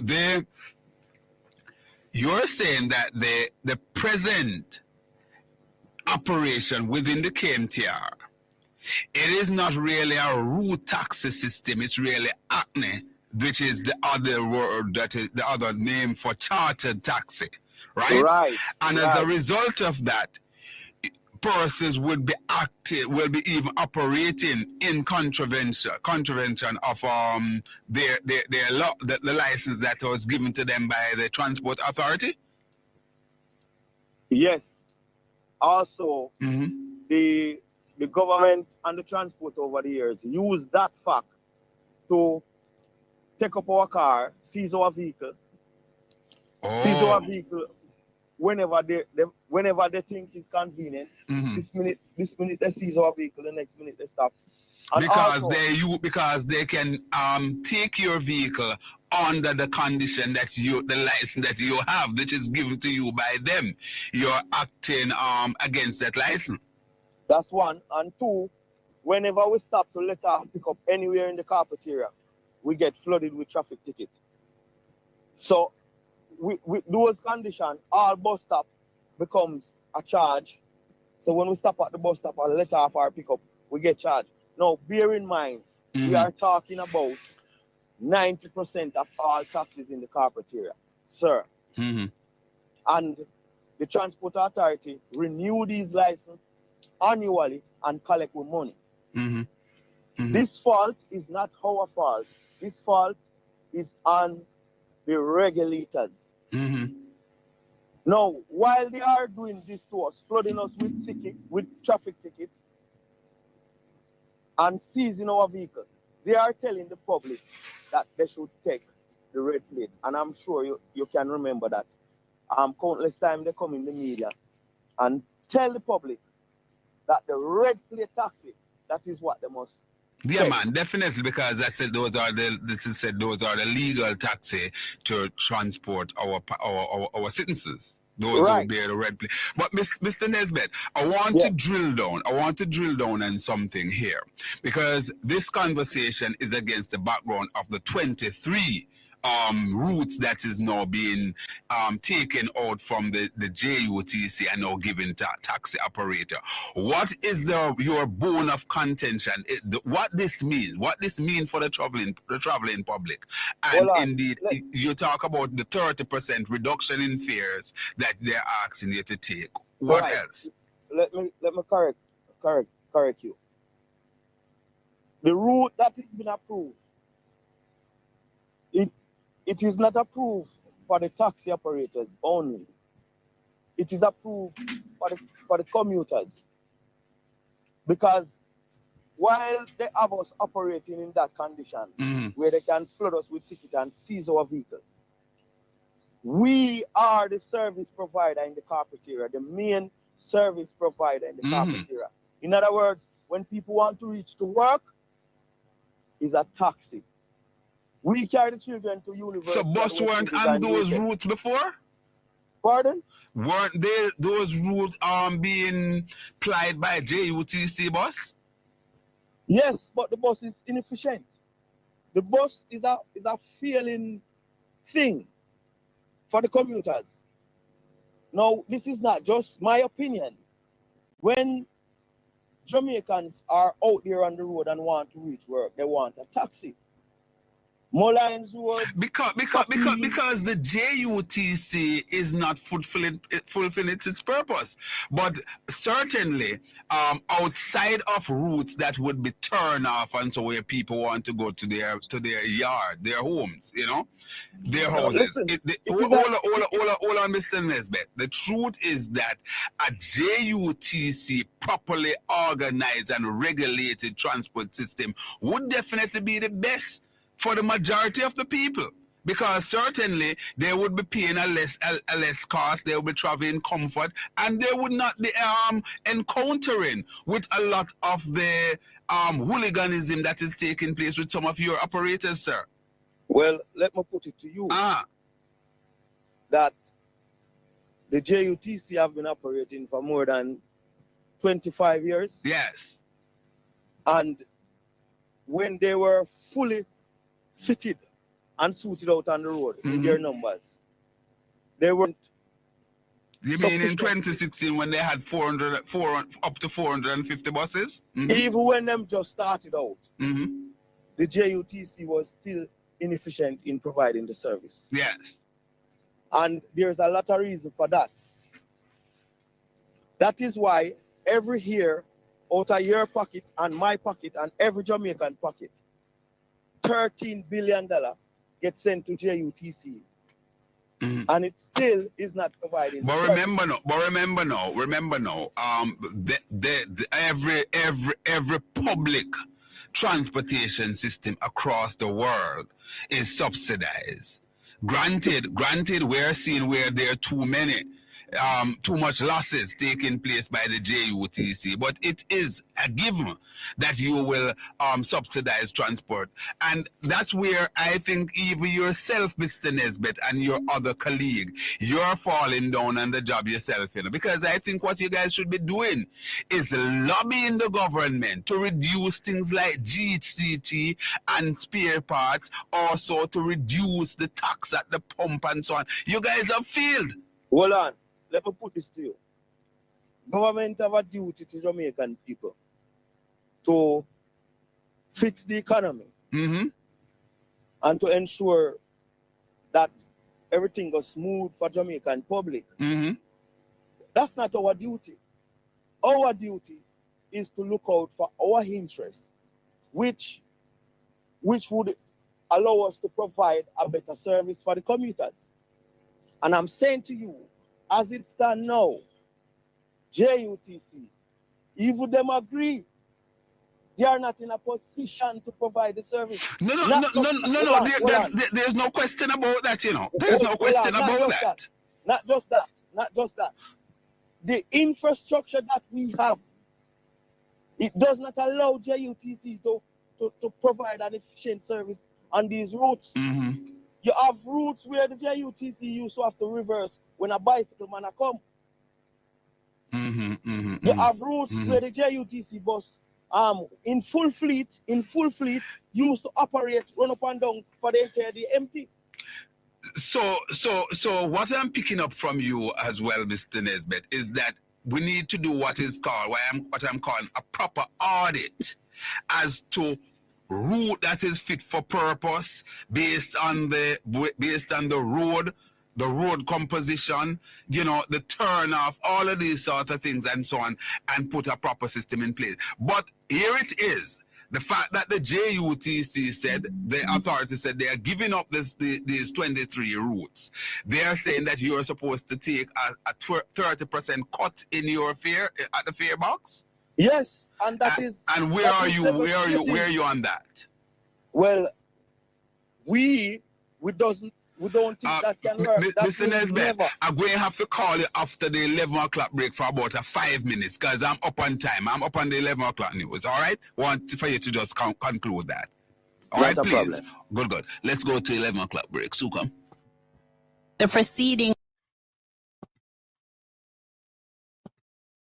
We take a quick commercial break right here on the Make We Talk YouTube channel as Conrad OBrian is speaking to Mr. Nesbitt, the president of the New Kingston Taxi Association. They have been facing the pangs of hell because they can't get a proper fare increase and tires and everything going up. My God. Take a quick commercial break. We'll be right back. Dear Mr. Prime Minister, it's almost 9 years since you took over the country. No. I'm not in Oakbridge in Fort Lauderdale.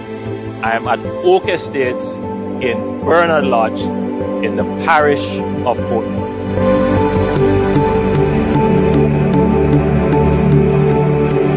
And I'm here with the developers of this wonderful housing estate, Chemtech Developers. This one is called Oak Estate, and it comprises of 513 units, a mix of 3-bedroom, 3-bathroom units, 2-bedroom single units, and 100 3-bedroom, 3-bathroom townhouses. We are standing in front of the townhouses right now.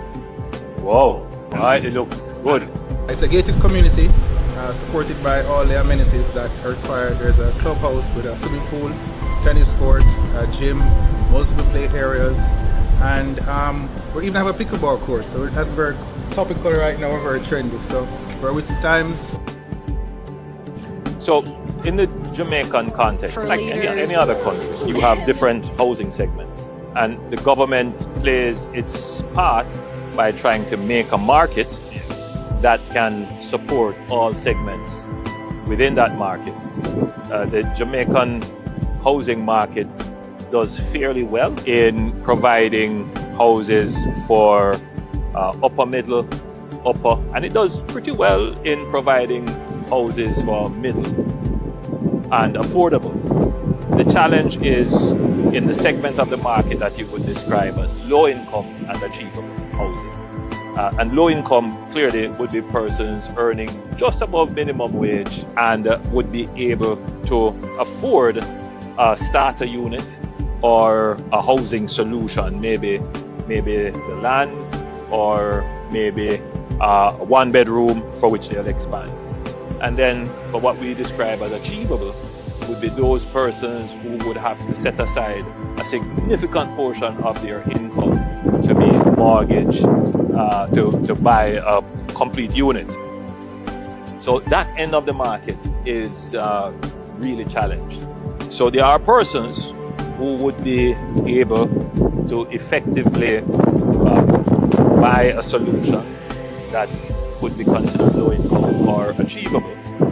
But or just anything that you'd want to pass on. My guiding philosophy is a solid piece of advice. Trust. When others are sitting, you stand. When others are standing, you stand out. When others are standing out, you be outstanding. And when others are being outstanding, you simply be the standard. Solid piece of advice. That's nice piece of advice. Solid. Like, it's my guiding philosophy. It's advice. It's something that keeps me going. That's at every step of the way. All you need to do is just climb higher. Yeah. Okay. After hours of back and forth, standing ovation from government senators in Friday's sitting of the Senate. An act to amend the Counties and Parishes Act to declare the city municipality of Portmore the 15th parish of Jamaica and connected matters. The PNP has always been committed to providing land and housing for the majority who were excluded from ownership and access. It was Norman Manley's administration in the 1950s which offered the first national land reform policy to provide land for shelter and farming to the broad masses of our people. This saw the construction of Harbour View and Mona Heights at very concessional prices in response to the demand for affordable housing units.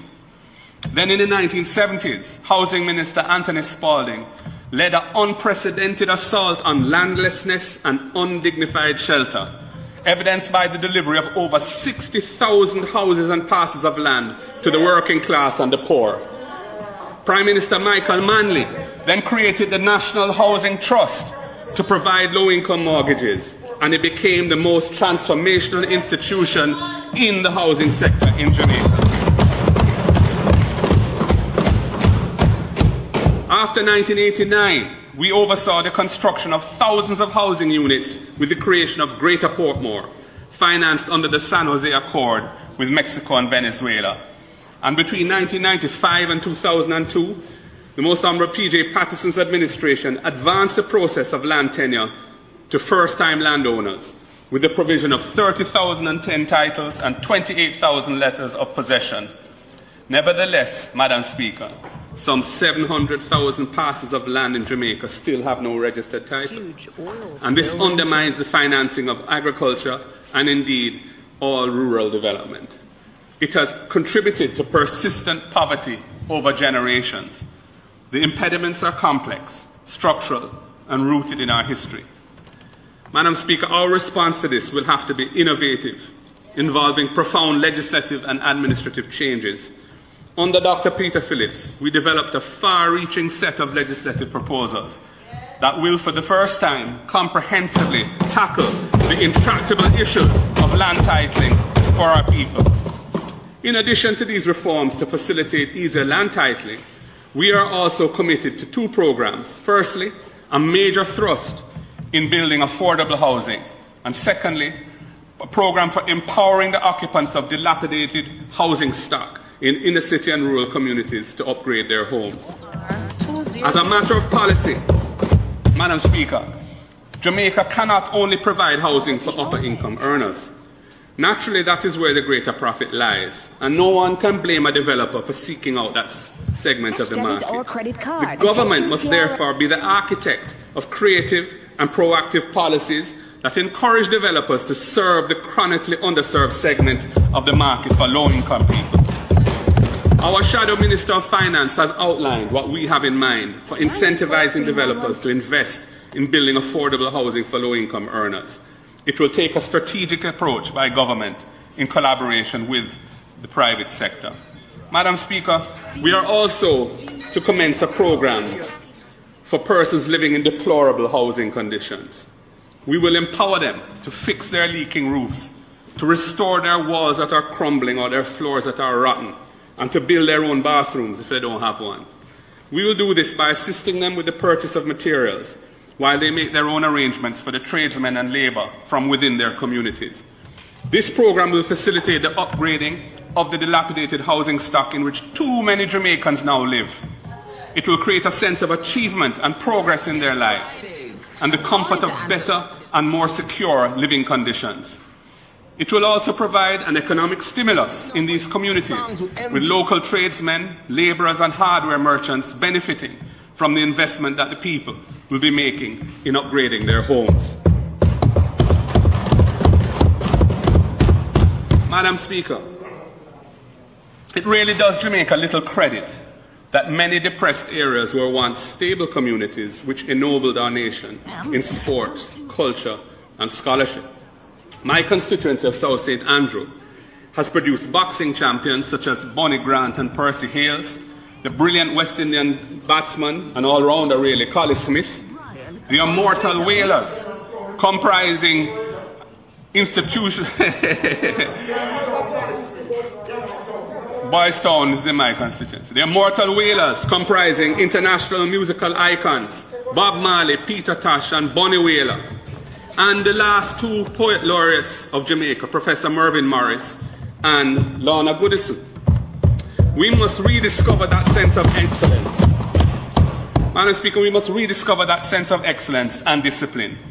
It will take vision and commitment to rebuild communities like these, allowing their awesome human talent to flourish. We are also committed to ensuring that these communities are no longer relegated to second-class status when it comes to basic amenities like street lighting, garbage disposal, and water and sewage infrastructure. These public investments will be complemented by a Community Reinvestment Act, offering incentives to encourage businesses to set up in marginalized communities to provide goods and services to these large, underserved markets. Madam Speaker, community renewal must be pursued. We go back over live to Conrad OBrian. It's now 11 minutes after 12 o'clock here. We're going to go back over to News Talk 93 FM live feed with Conrad OBrian. With News Talk 93 FM. Remember to like, share, and subscribe. Like, share, and subscribe to the Mekwe Talk Jeffrey Tavarres YouTube channel. We go back over live to Conrad OBrian with News Talk 93 FM.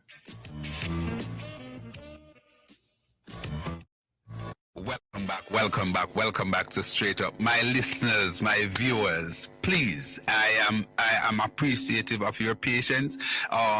It's a part of the lay of the land with the technology and broadcasting. We're aware that we have been having some challenges this morning, and we're indeed very, very grateful, and we are indebted to you for being so patient with us and so on. I'm happy the expression that you're expressing, and we know that the program have a particular level of popularity and so on, and we're indeed very, very happy to have you. All right, so come up and join me. Let me know what's happening on the TikTok feed there, Conrad OB, and also remember our friend Jeffrey Tavarres. He's carrying us and the Make We Talk YouTube channel, so you can go there and listen. We also invite you to download the News Talk 93 FM app to listen to us, because we stream live there as well.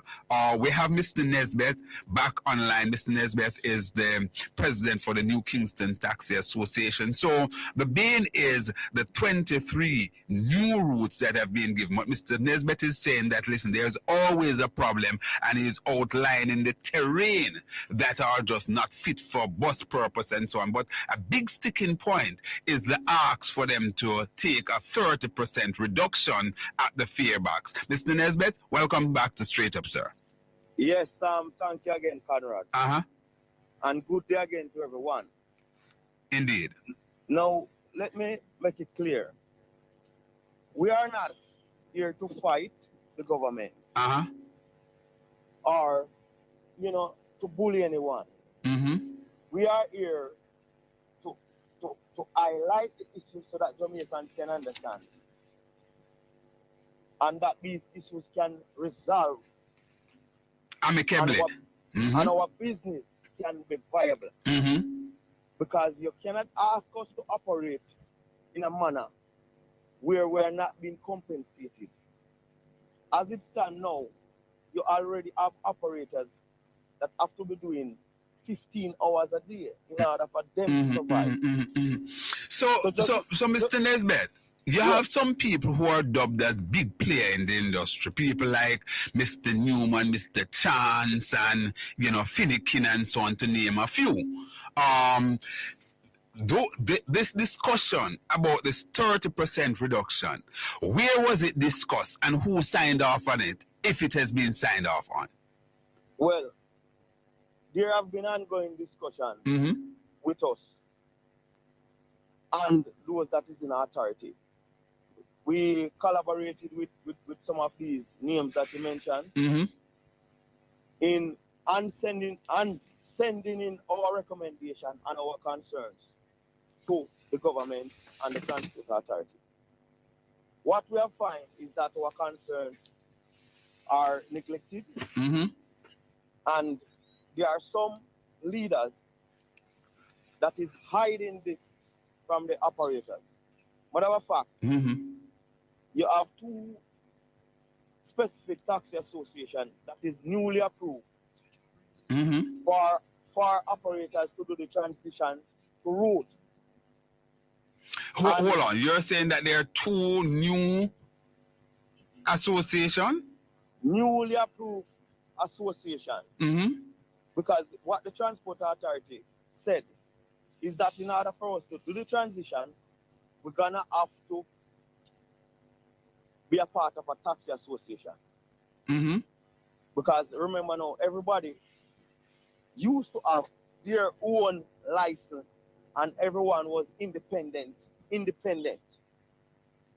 Are you a part of these new bodies? We have an association in New Kingston, as I told you, but we are not approved by Transport. So is this one of the two new ones? We are not approved by Transport to register people to do the transition. So I'm saying now that the main taxi association that is approved in the KMTR is JACU. That is Mr. Newman's outfit? No. Managed by Mr. Styles. Oh, Mr. Styles, yes. And he does not tell the operators that is doing the transition that they're gonna have to take a 30% reduction in fare. So this could result in chaos for the commuting public? when they find out that there is indeed a 30% cut? Well, what they are doing is setting us up against the commuters. And that is unbecoming, and that is just sad. Because all we ask for is a proper license to operate our business, a proper place to do business so that we can serve the public orderly. So contrary to what, the sentiments out there that we are indisciplined, no. We does not have a proper place to conduct business, and we are being treated as criminals while we are providing the service. All right. And the government use the Hackney license to target us, discriminate against us. And use it as a weapon, so to speak. But let me ask you, Mr. Nesbitt, because here it is. Because one of the things that from a union perspective is that you're not supposed to get workers in a worse off position. If anything, it's supposed to be a better position. That is a part of the union code. And I'm sure my good friend Senator Lambert Brown is listening to me, and he will be able to school me even more in this. But so while those new routes that will now be given to you, the 23, one could probably say, all right, we understand if there is a kind of negotiation that is taking place there. Are you saying that the existing operators will have to take a 30% cut across the entire KMTR? Yes, that's what I'm saying. Whoa. But I'm also saying that the 30% reduction will be devastating to our business. And as we speak now, it would have to. I am collaborating with a lot of influential operators across the KMTR, because obviously we cannot accept. Are you serving notice, Mr. Nesbitt, that we could see a shutdown of the taxi system in the KMTR? That's what you're saying? Well, our backs is against the wall. We does not have a choice. I want to highlight something else. And as I said before, we are not fighting against the government. Yes. But we have to highlight the issues so that Jamaicans understand. Leading up to the local government election,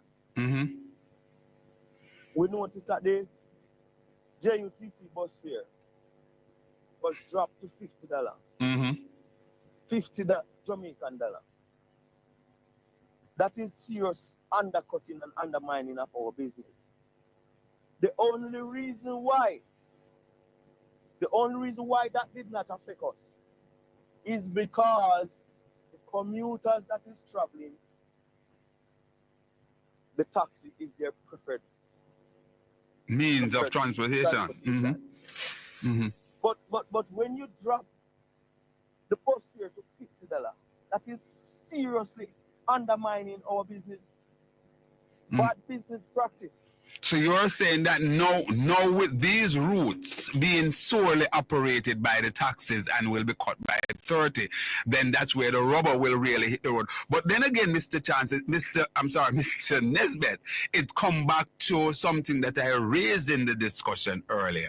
Why are we not seeing this kind of lobbying taking place from yourself, Mr. Newman, Mr. Chance, all of you guys, coming together as a massive force and put some pressure on the government for reduction in the taxes at the gas pump, also the spare parts and so on, because that was something that really could be down to the benefit of the operator, and that even that 30% could probably be absorbed there. Why not? Well, have you ever thought about that? That question, as I said before, that question should be posed to those that is vested, with the authority and have the portfolio to manage the economy. These people need to, be inventive, come up with ideas. I mean, No, Mr. Nesbitt. What happened in all sector, people lobby, and you are in our sector. And you will, just like you're lobbying to say, listen, the 30% fare will impact you.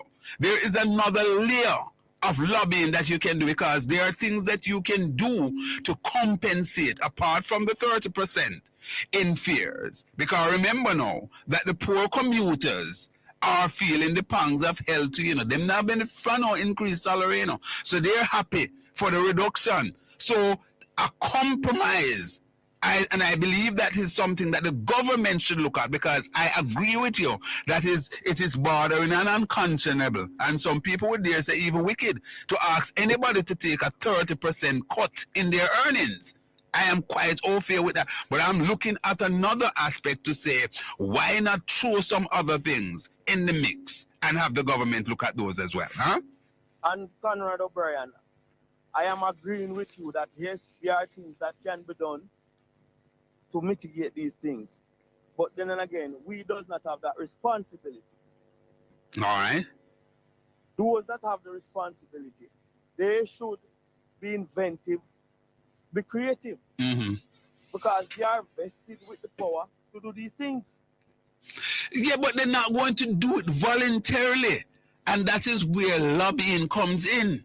That is why you have even human rights organization, because government are not going to look at certain things. So it is really human rights group that keep that kind of moral compass. Like, for example, the question that is being asked now about the amount of people that is being killed by the police. It's another discussion I'm bringing into the fore. But I'm just saying that your body, your association, the taxi association, I gather there's a move afoot to kind of form a union and so on. These are the kind of lobbying that you guys will have to come with. Think out of the box.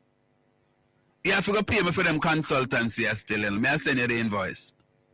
All right, sir. All right, so we are definitely going to be talking again, Mr. Nesbitt, because we can't finish this in our one, but it's good that we have opened up. It's the first time having you, and I am delighted in speaking with you. We will keep the dialogue going. There is a lot more to be said. Yes, and definitely we'll keep the dialogue going. And boy, you have a chief advocate for you there. I won't mention any name, but you have a great advocate. I think he's listening right now. Hold on, let me clear this up. As it stands now, we decide to come together and look out for our interests. So we're not expecting any of those names that you mentioned to represent us or speak on our behalf. Where you said that? Where you said them on the government side? I am saying that we are not pleased with the representation. Yeah, man. But what happened? Are you accusing your colleagues of basically selling you out? Well, I will give you one example. Yes. Mr. Styles, who is the manager for the tattoo. He styled you? No, just let me answer quickly. He has been asking operators to do the transition without letting them aware that there will be a 30% reduction cut in their fields. Oh, all right. So like we need to talk to Mr. Styles as well. So we cannot leave things up to those people. All right. Those people have their own interests dealing with. All we right. have to take our interests in our hands. Thanks a lot. Thanks a lot. The discussion continues. All right. Right, respect. Thanks a lot for coming on. All right, so that's Mr. Nesbitt. He is Conrad Nesbitt. He is the president for the New Kingston Taxi Association. Let's see if we can take some calls quickly as we run to close the play this morning. We are now 25 minutes after 11 o'clock. And indeed, we're in the hour that is sponsored by our friends at Kenmore Manufacturing Company over there in Spanish Town, St. Catherine. All right. So we have a lot of interest. A lot of people are basically weighing in on this one. I am okay. So Abo is saying it's in and out and stuck in. All right. Wow. Lot of issues there. So That's a continuous issue that we have here. And the number to participate, it's tagged on your screen there. So it's 876-212-9824, 876-462-0919. Let's run to the phone line. Hello, welcome caller. Conrad, where are you going with? I'm here, Africa. Talk to me. Good to be here, you know. Yeah, man, every time. So much thing are going on in the world, man. Yes. How is it in your neck of the woods, Africa? You're getting us? Because we're having some issues this morning. How is it now? You're not get up on the radar. You just have the chip in, chip out, chip in, chip out, chip in, chip out. All right. And that near go on the radar. That are going right on Jamaica? All right. Yeah, man. All right. Thanks for that. No, some pockets. Go on.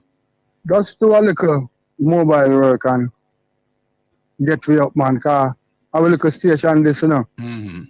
And when we can't hear it, we don't feel so good, you know. All right, cool. More yell up Miss Night, you know. All right. And I hope the PM give us some help in the community. You mean the well, you're referring to Mark as PM already, but you're talking about the opposition leader, her party leader. Yes, I'm Conrad. All right. I hope him give her a hand, because she really need it. Yes, I think so too. Because, you know, I see it this way. You know? She have put in the work, you know. Yes. But she need a little more effort.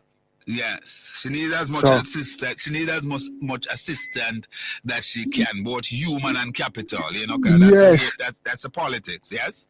Because if they get that seat, if them get that seat and they get a good seat, you know. All right. Sounds like you're hopeful though, Africa. Sounds like you're very hopeful. I mean, who want to look at change, man? Look at change good sometime, man. All right. Me a African, you know, African, me a different, you know. Yeah, man. Me a different Africa people. Miss Knight is a nice African woman, you know. All right. You didn't know that? Yes, man. Yeah, man. But we defend all people, yes? Yeah, me defend all people, but when it comes to certain politics, me I defend my people in the politics. We need a little change. All right. We need to see some better. Remember the hospital now work, you know. Remember the justice system, you know, and a whole problem, you know. Agana Barrett. Agana Barrett? Yes. Remember? You have Agana Barrett, you have Mario Dean. Mario Dean. You not get for them justice yet, you know. So we need a justice minister to give black people justice too. Yes. That me I talk about, you know, Conrad. Yes. We need a minister of health to give black people justice. Because we not get the justice that the minister of health. Yes. You know what apartheid system mean? Yeah, man. You know that system there? Yeah, man. You see it going on here? You know, it would appear so maybe not by virtue of color, but by way of class. Class? Yeah, man. You know, so one dangerous thing, Conrad? Yeah, it is indeed Africa. It's indeed dangerous. Africa have to leave you there. We're up on the break and we have some other callers. Thanks a lot as usual. I something go against the poor here. Yeah, man, for real. Burn apartheid system around here. Every time. All right. So that's Africa there. He is man in the Grand Pen, one of Stacey Knight's great advocate there. You know, believe that a change is looming in the offing. So let's see how that will go. Whoa. Madam Producer, we're up on the break. Let's do the break and come back.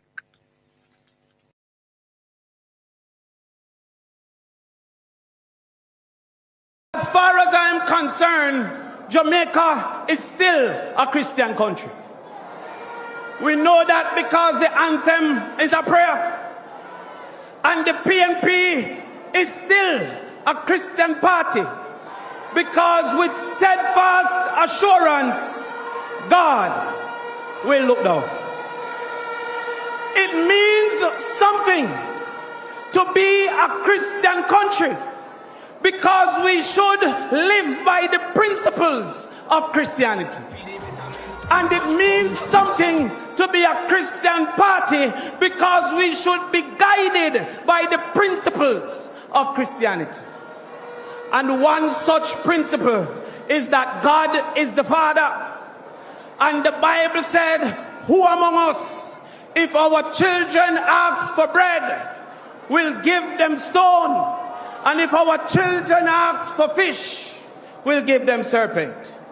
Too many of our children are receiving stone and serpent from the Jamaica Labour Party.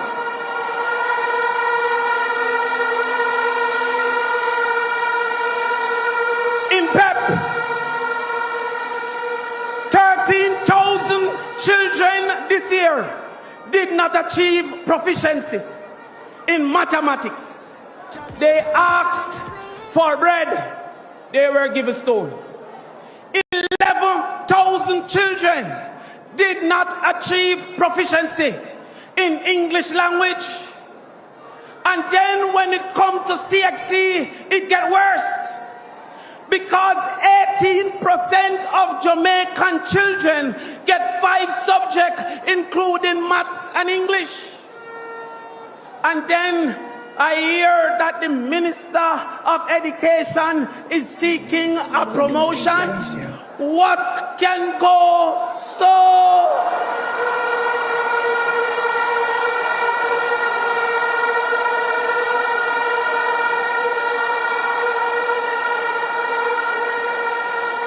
By right, she should be asked for her resignation. But I understand what is happening in the JLP because they have no talent. The JLP remind me of an artist that got to studio with 10 words and want to make 30 songs. What can go so?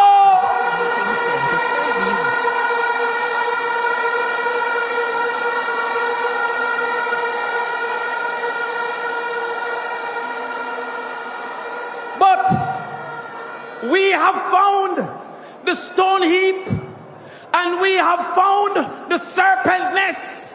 And I guarantee that in 5 years after we take government, we will defeat Trinidad, we will defeat Barbados in CXC the same way we treat them in Carita.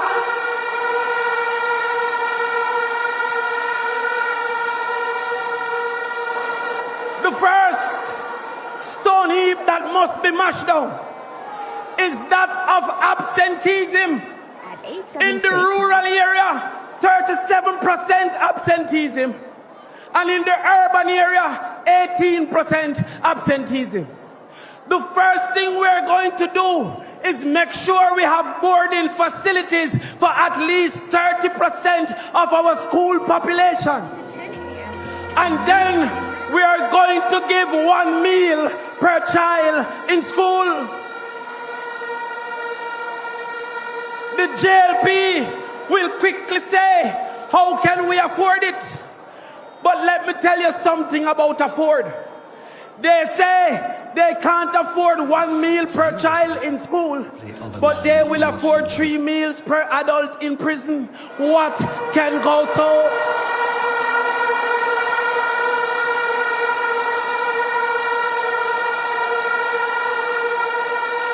Let me tell you something about afford. They will say they can't afford to board a child in school for 5 years, but they're planning a big investment in prison to board you with gun for 15 and with murder for 30. What can go so? And then we are going to ensure we fight to keep our teachers. We are going to put a teacher retention plan that make it easier for a teacher to own a house, for a teacher to drive a car, for a teacher to be comfortable in the classroom and in the staff room.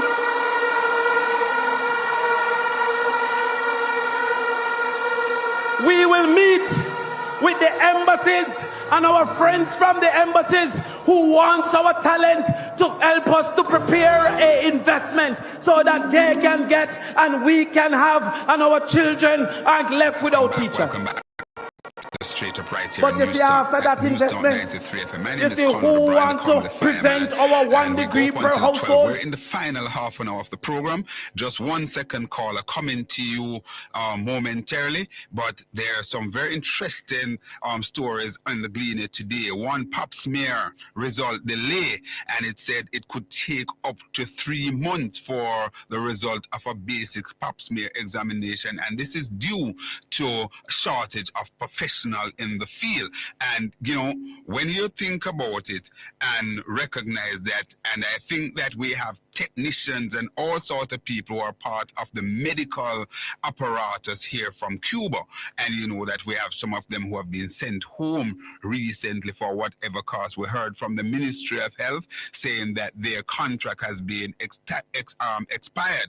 To date, we have not gotten information from the Ministry of Health through its point man, Dr. Tufton, to say whether or not those persons have been replaced in the system. So we could we were already operating below the threshold, and now can you imagine what is taking place there?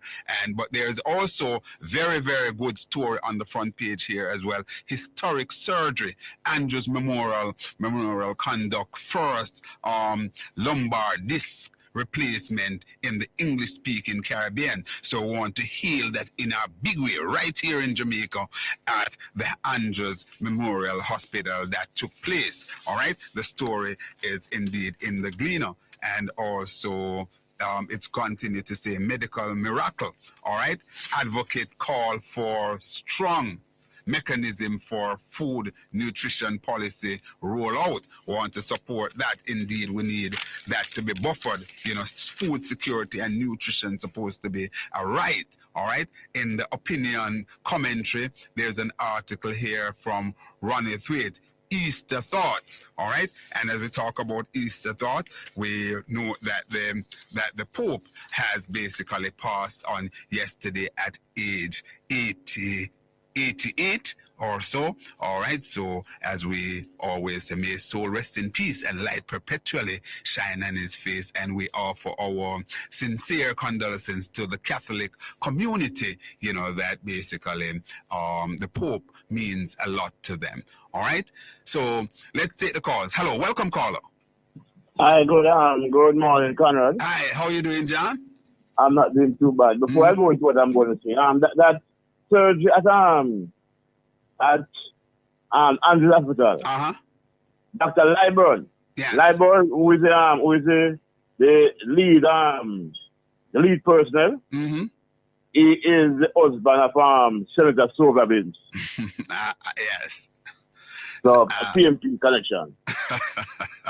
Well, I'm aware, but I didn't want to mention it.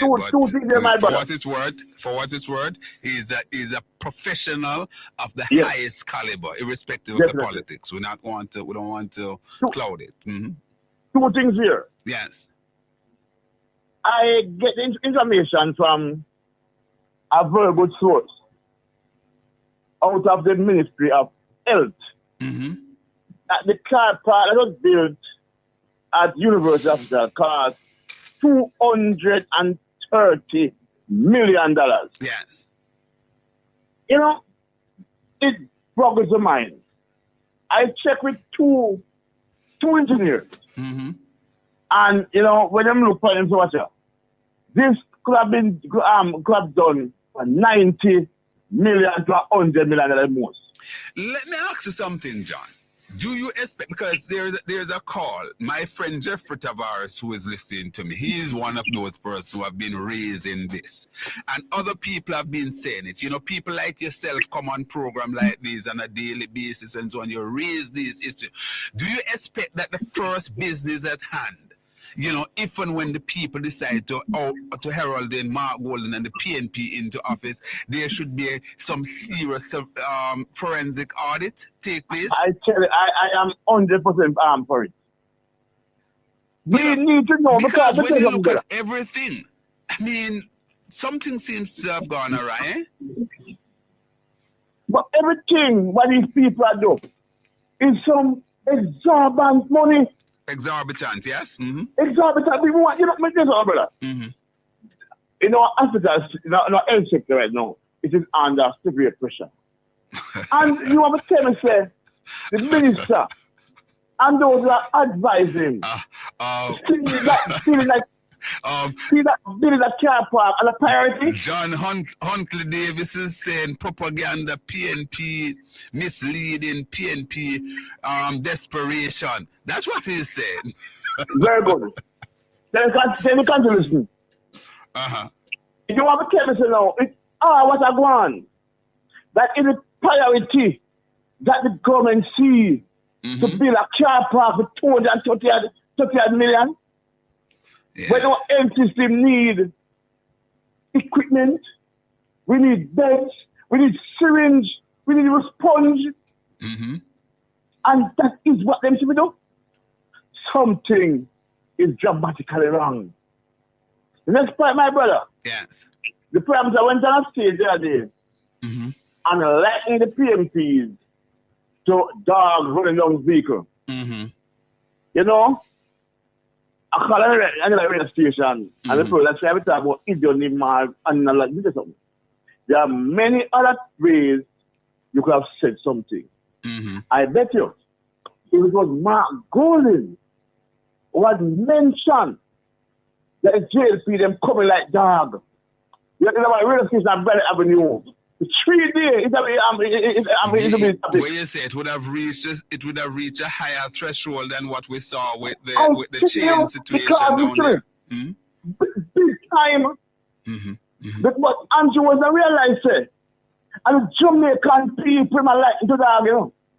Because no party them supported alone tell them to get them to victory in election. Well, you know, I'm going to say this to you. For what it's worth, yesterday a situation happened to me and I had to make a trip to Spanish Town and so on, one that I didn't plan for. And, traversing, I stopped at a jerk joint and I saw someone there and the person came up to me, a friend, and he came up to me and he said, "What, dog?" And I look at him and him say, "What do you mean? Then that's what we're going to know? A dog, we are being lightened to by a dog by the Prime Minister." I'm saying that to say that whatever the Prime Minister had up his sleeve and whatever it means, the fact of the matter is that a lot of people are carrying it in that way to say, boy, the Prime Minister is lightened to the Jamaican people to dog. I don't think that was his intention at all. No, look here. That is why, when you're in a leadership position, yeah, you have to be careful. You think before you talk. You cannot use analogy like that. All right, John. I have to leave you there, as John. I said, we'll continue next week. All right, we will. All right, God bless you. Let's continue to take the call. We have a limited amount of time. We'll see how much we can get in. We have about 14 minutes to go. Hello, caller. Hello. Hello. Good morning. Hi, morning, ma'am. How are you today? I'm fine, Mr. O'Brien. Good. I'm fine. I don't really feel like a dog. I don't really feel like a dog, but what Prime Minister did all us refer to us as dogs. Particular persons of the PNP hierarchy and supporters of the party. You infer from what the Prime Minister said that he he did not infer. He basically made the analogy. He used it and likened the PNP to dog running down a vehicle. So you take great offense to that, ma'am? Yes, I come on. Who wouldn't take offense to it? You don't. I can't ask you that. But yeah, I do take offense to it. Very offended. Yeah. I mean, remembering too that his wife has uttered out of her mouth some time ago that wherever you see garbage or dump, that's where PNP persons reside. So we would like to know if we are not a part of Jamaica that they govern over. Why are we being segregated? If they're not our Prime Minister and ministers of members of Parliament, it kind of hurts. It really does hurt. It does hurt. It does hurt. I heard Mr. So you're Vaz saying that this is another, you view this as coming more quite repugnant, coming on the heel of Mrs. Holness, basically used the word, to say PNP live wherever dump is, and now the PM lighten the people to the PNP people to dog. Well, all of those Barking things dog must be runs down. snowballing. And I know, not only liking to alone, So it's like he said, we're not all bark or nothing, because when the car stuff will come out, only can do. So it's like he's saying, I'm doing what I'm doing, what can you do about it? So, maybe it's all an analogy to something else. Not only likening us to that either, but saying, listen, it's stop. No, we're not going to do. It's not there. No, we're not going to do. I'm doing what I want to do. Caller, you believe that the PM is under maybe under too much pressure, so therefore, because we have seen him, or heard him making some utterances, for example, even with the slew of things that he mentioned at a rally over Portmore, a government that is going to continue to build school, and I'm just picking that one out of it. Okay. So yes, obviously fine. the Prime Minister misread the tea leaf, because there's no track record of the Labour Party building school, and more so under his 9-year I'm sorry, I'm sorry enough time, Mr. O'Brien. I mean, to tell you all the things that the PNP have done, that I have investigated and found out, and I'm proud to be. Because I heard the Prime Minister speaking the other day, and he said, I want to answer for this, and I can't answer for it. He said that he is militarizing the police force. I don't know what that means. Because from my knowledge, the police force is a civic organization. I am chuckling. I'm chuckling because I find these kind of utterance again. I am saying to the PM, maybe he needs to take a little leave or something, because for the PM to be saying that, listen, he is, well, what? Some people may think that a permanent leave may be important. I don't know. I'm not advocating. I can't say that. But maybe that's what some people are saying, because here is it. The PM, continue to make these utterances. How can you say it wasn't a hot mic moment, You say to the Jamaican people that you are militarizing the police force. Well, maybe we have a different understanding of militarization, same as we had a different understanding from the Jamaica Labour Party and other operatives as to what a recession is. So maybe we have a different meaning. I don't know. Another thing that he said at same UDC meeting, another thing that he said was that he has no problem sharing ideas.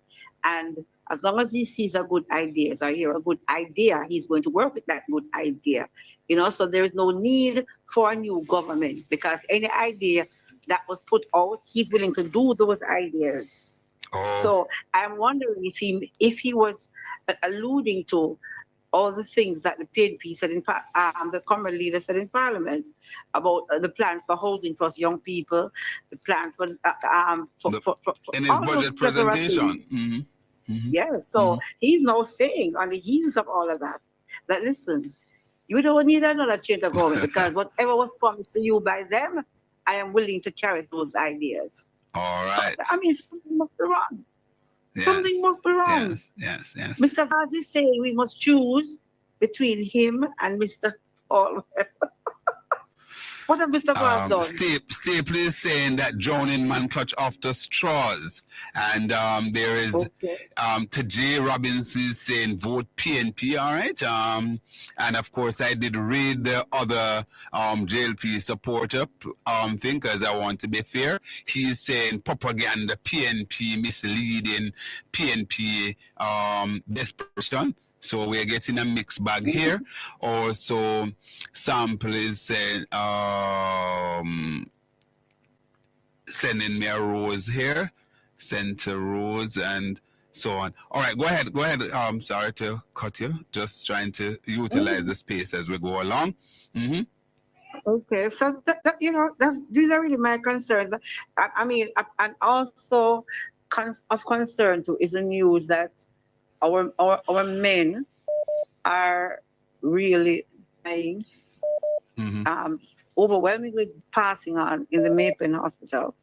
Yes. For whatever reason, I don't know what Mapen Hospital. Yes, and the person who presented that said that he wouldn't even give us the amount of men that died between last month and now. So is it that great an amount? That's the parish manager, and he was actually urging men to look after themselves and also urging the women. Looking after yourself is one thing, Mr. Brand, but it's getting to the hospital to get assistance to look after yourself. There is no assistance. People are sleeping on the ground. People are sitting up all night. People, it is wickedness. It is downright wickedness when it comes down to medical. You send the Cubans home. You send back the Cubans who were here performing miracles, and you have left us to the mercy of what?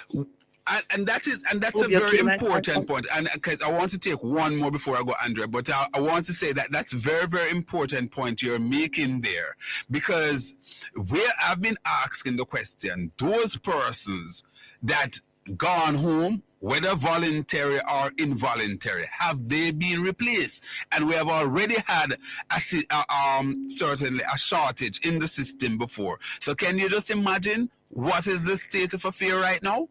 And I think we need to get a report on that from no less a person than the Minister of Health, Dr. Christopher Tufton. Yes, we do. Thank you very much for having me. I hope I can get a longer time when I come on next time. Thank you, Mr. O'Brien. It was nice being here. Yes, certainly when I'm on again, there was another caller there, so let's see. Hello, caller? Sorry. Look, all right, so we'll see if we can get back those in. It's we have 7 minutes going up, and very important point there. My last caller there just raised. What about the fact that the system, we have lost quite a bit of the Cuban health professionals out of the system. We heard from the minister at one point that they were looking at Philippines and elsewhere and so on. But I think it is quite important and germane that we ask for an update at this time. I'm not here casting any assertion, but certainly we need updates on those things as to what is happening.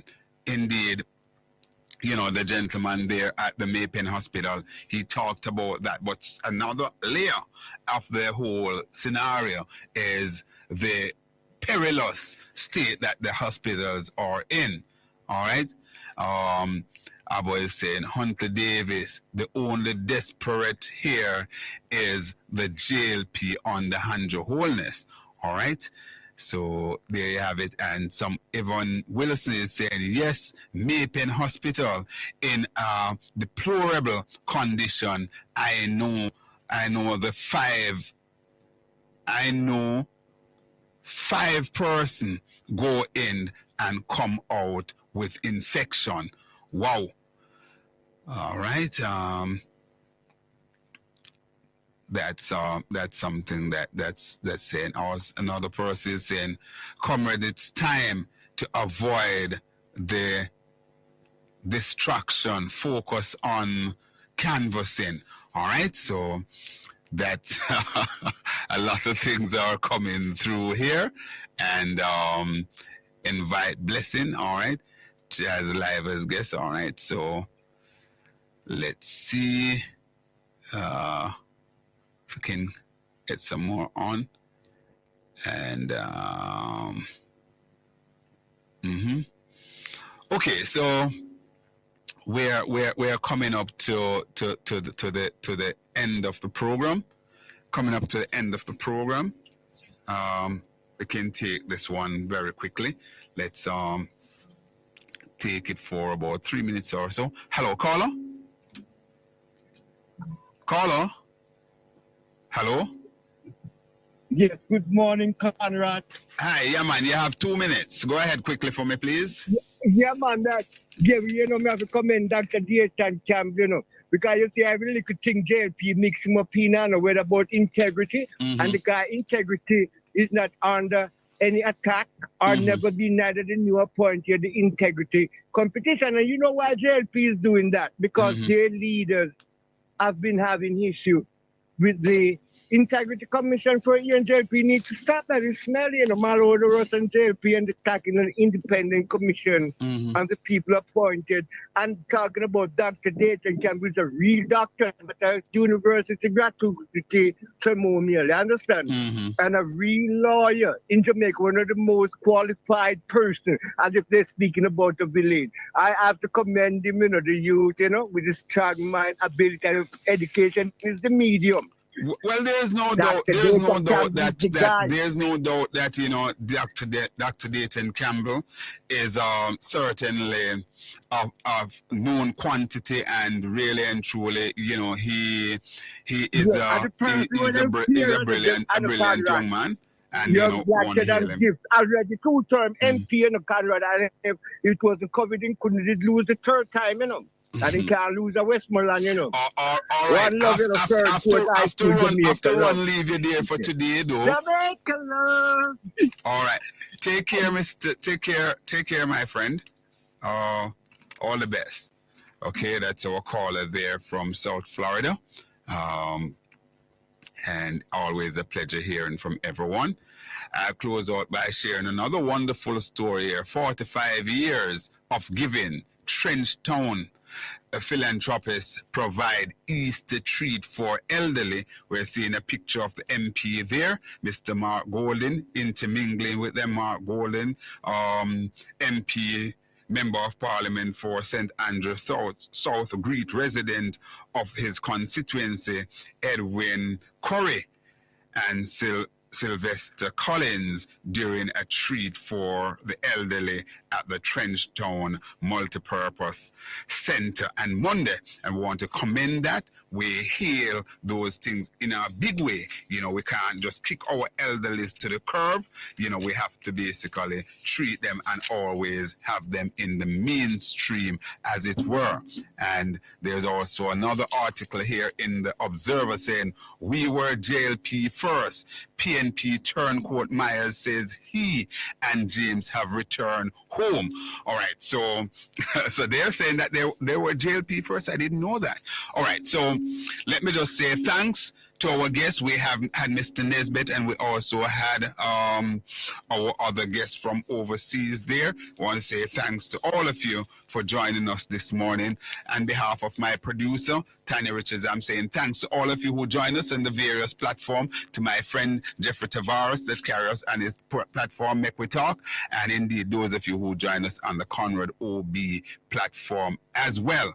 Stick and stay with News Talk 93 FM. I'll be back here next week, Monday. Marlon will be here tomorrow. Jermaine will be here tomorrow.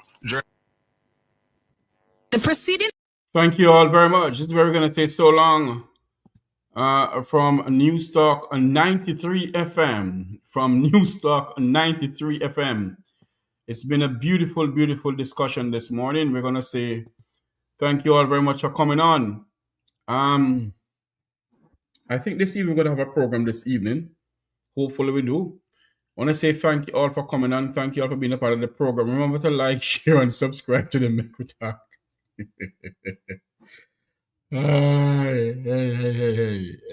We're not easy, you know. We don't easy. So many things happening around our country, Jamaica. The Prime Minister of Jamaica is styling the Jamaican people as dogs. Dogs running down a car. But you know, we sit down and accept it because you know why I say it? Because some of us men, when we see each other, what happened, dog? Nobody can't call me dog because I don't have 4 foot. So he has a right to call us dogs. Because we're the one who start calling each other dogs. Anyway, thank you all for coming on. It's been a pleasure having you all. Remember to like, share, and subscribe to the Make We Talk Tavarres YouTube channel. Have a great afternoon, everyone. God bless you. See you later on this evening when we come back with an exciting episode. Good evening or good afternoon.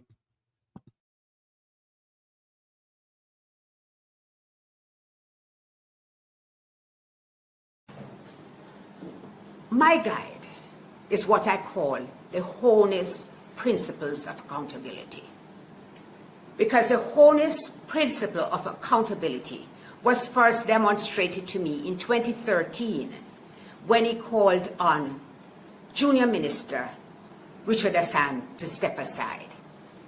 He said that the fact that the OCG, as it then was, had found Richard Hassan guilty of corruption because he had bypassed established procedures in making 10 shops in the market for women in his constituency who were vendors in the market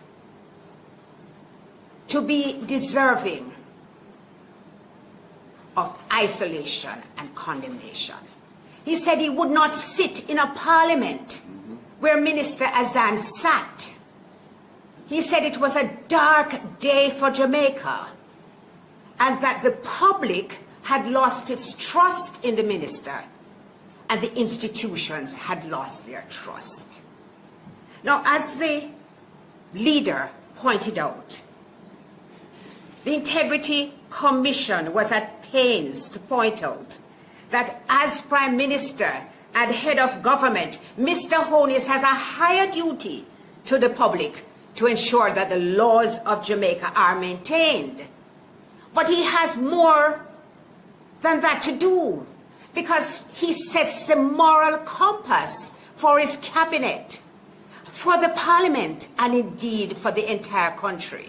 So when we as citizens are condemning crime, when we say that our young children are turning scammers, when we condemn choppers, the leadership of the country has to demonstrate consistency about how they approach this.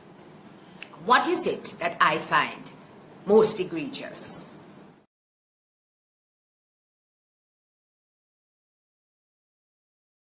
Comrades, it is a disgraceful blot on this government's record that maternal and child death rates are higher today than they were in 1995. Jamaica is going backwards under this government. Mothers and babies are dying. What happened, Andrew? How come you don't hear the dead babies now? I hear the spirit of a little baby crying. I hear the spirit of a little baby crying. I noticed some by-elections going on. But that is a sideshow. And in fact, it's not only a sideshow, it's a downright disrespect of the Jamaican people.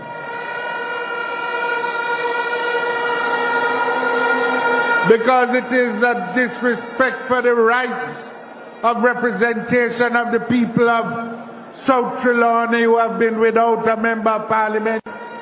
It is a disrespect for the people in Morant Bay who have been without the services of a councillor.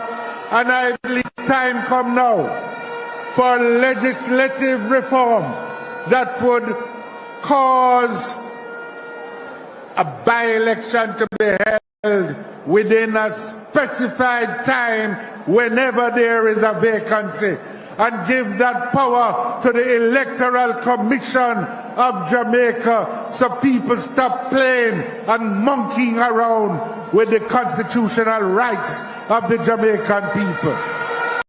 The Prime Minister just needs to fly the gate. Call it Andrew, call it, and Iman will sound the trumpet.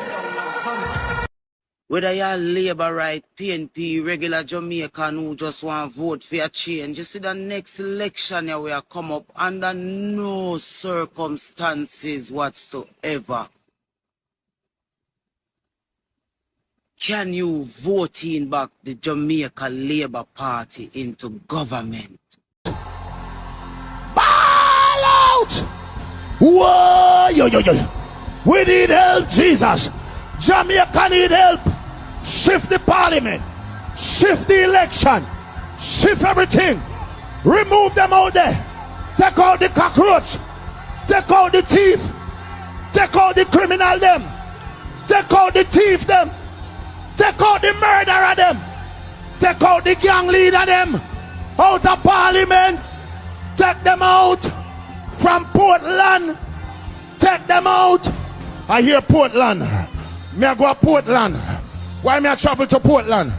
Take out somebody, man or woman.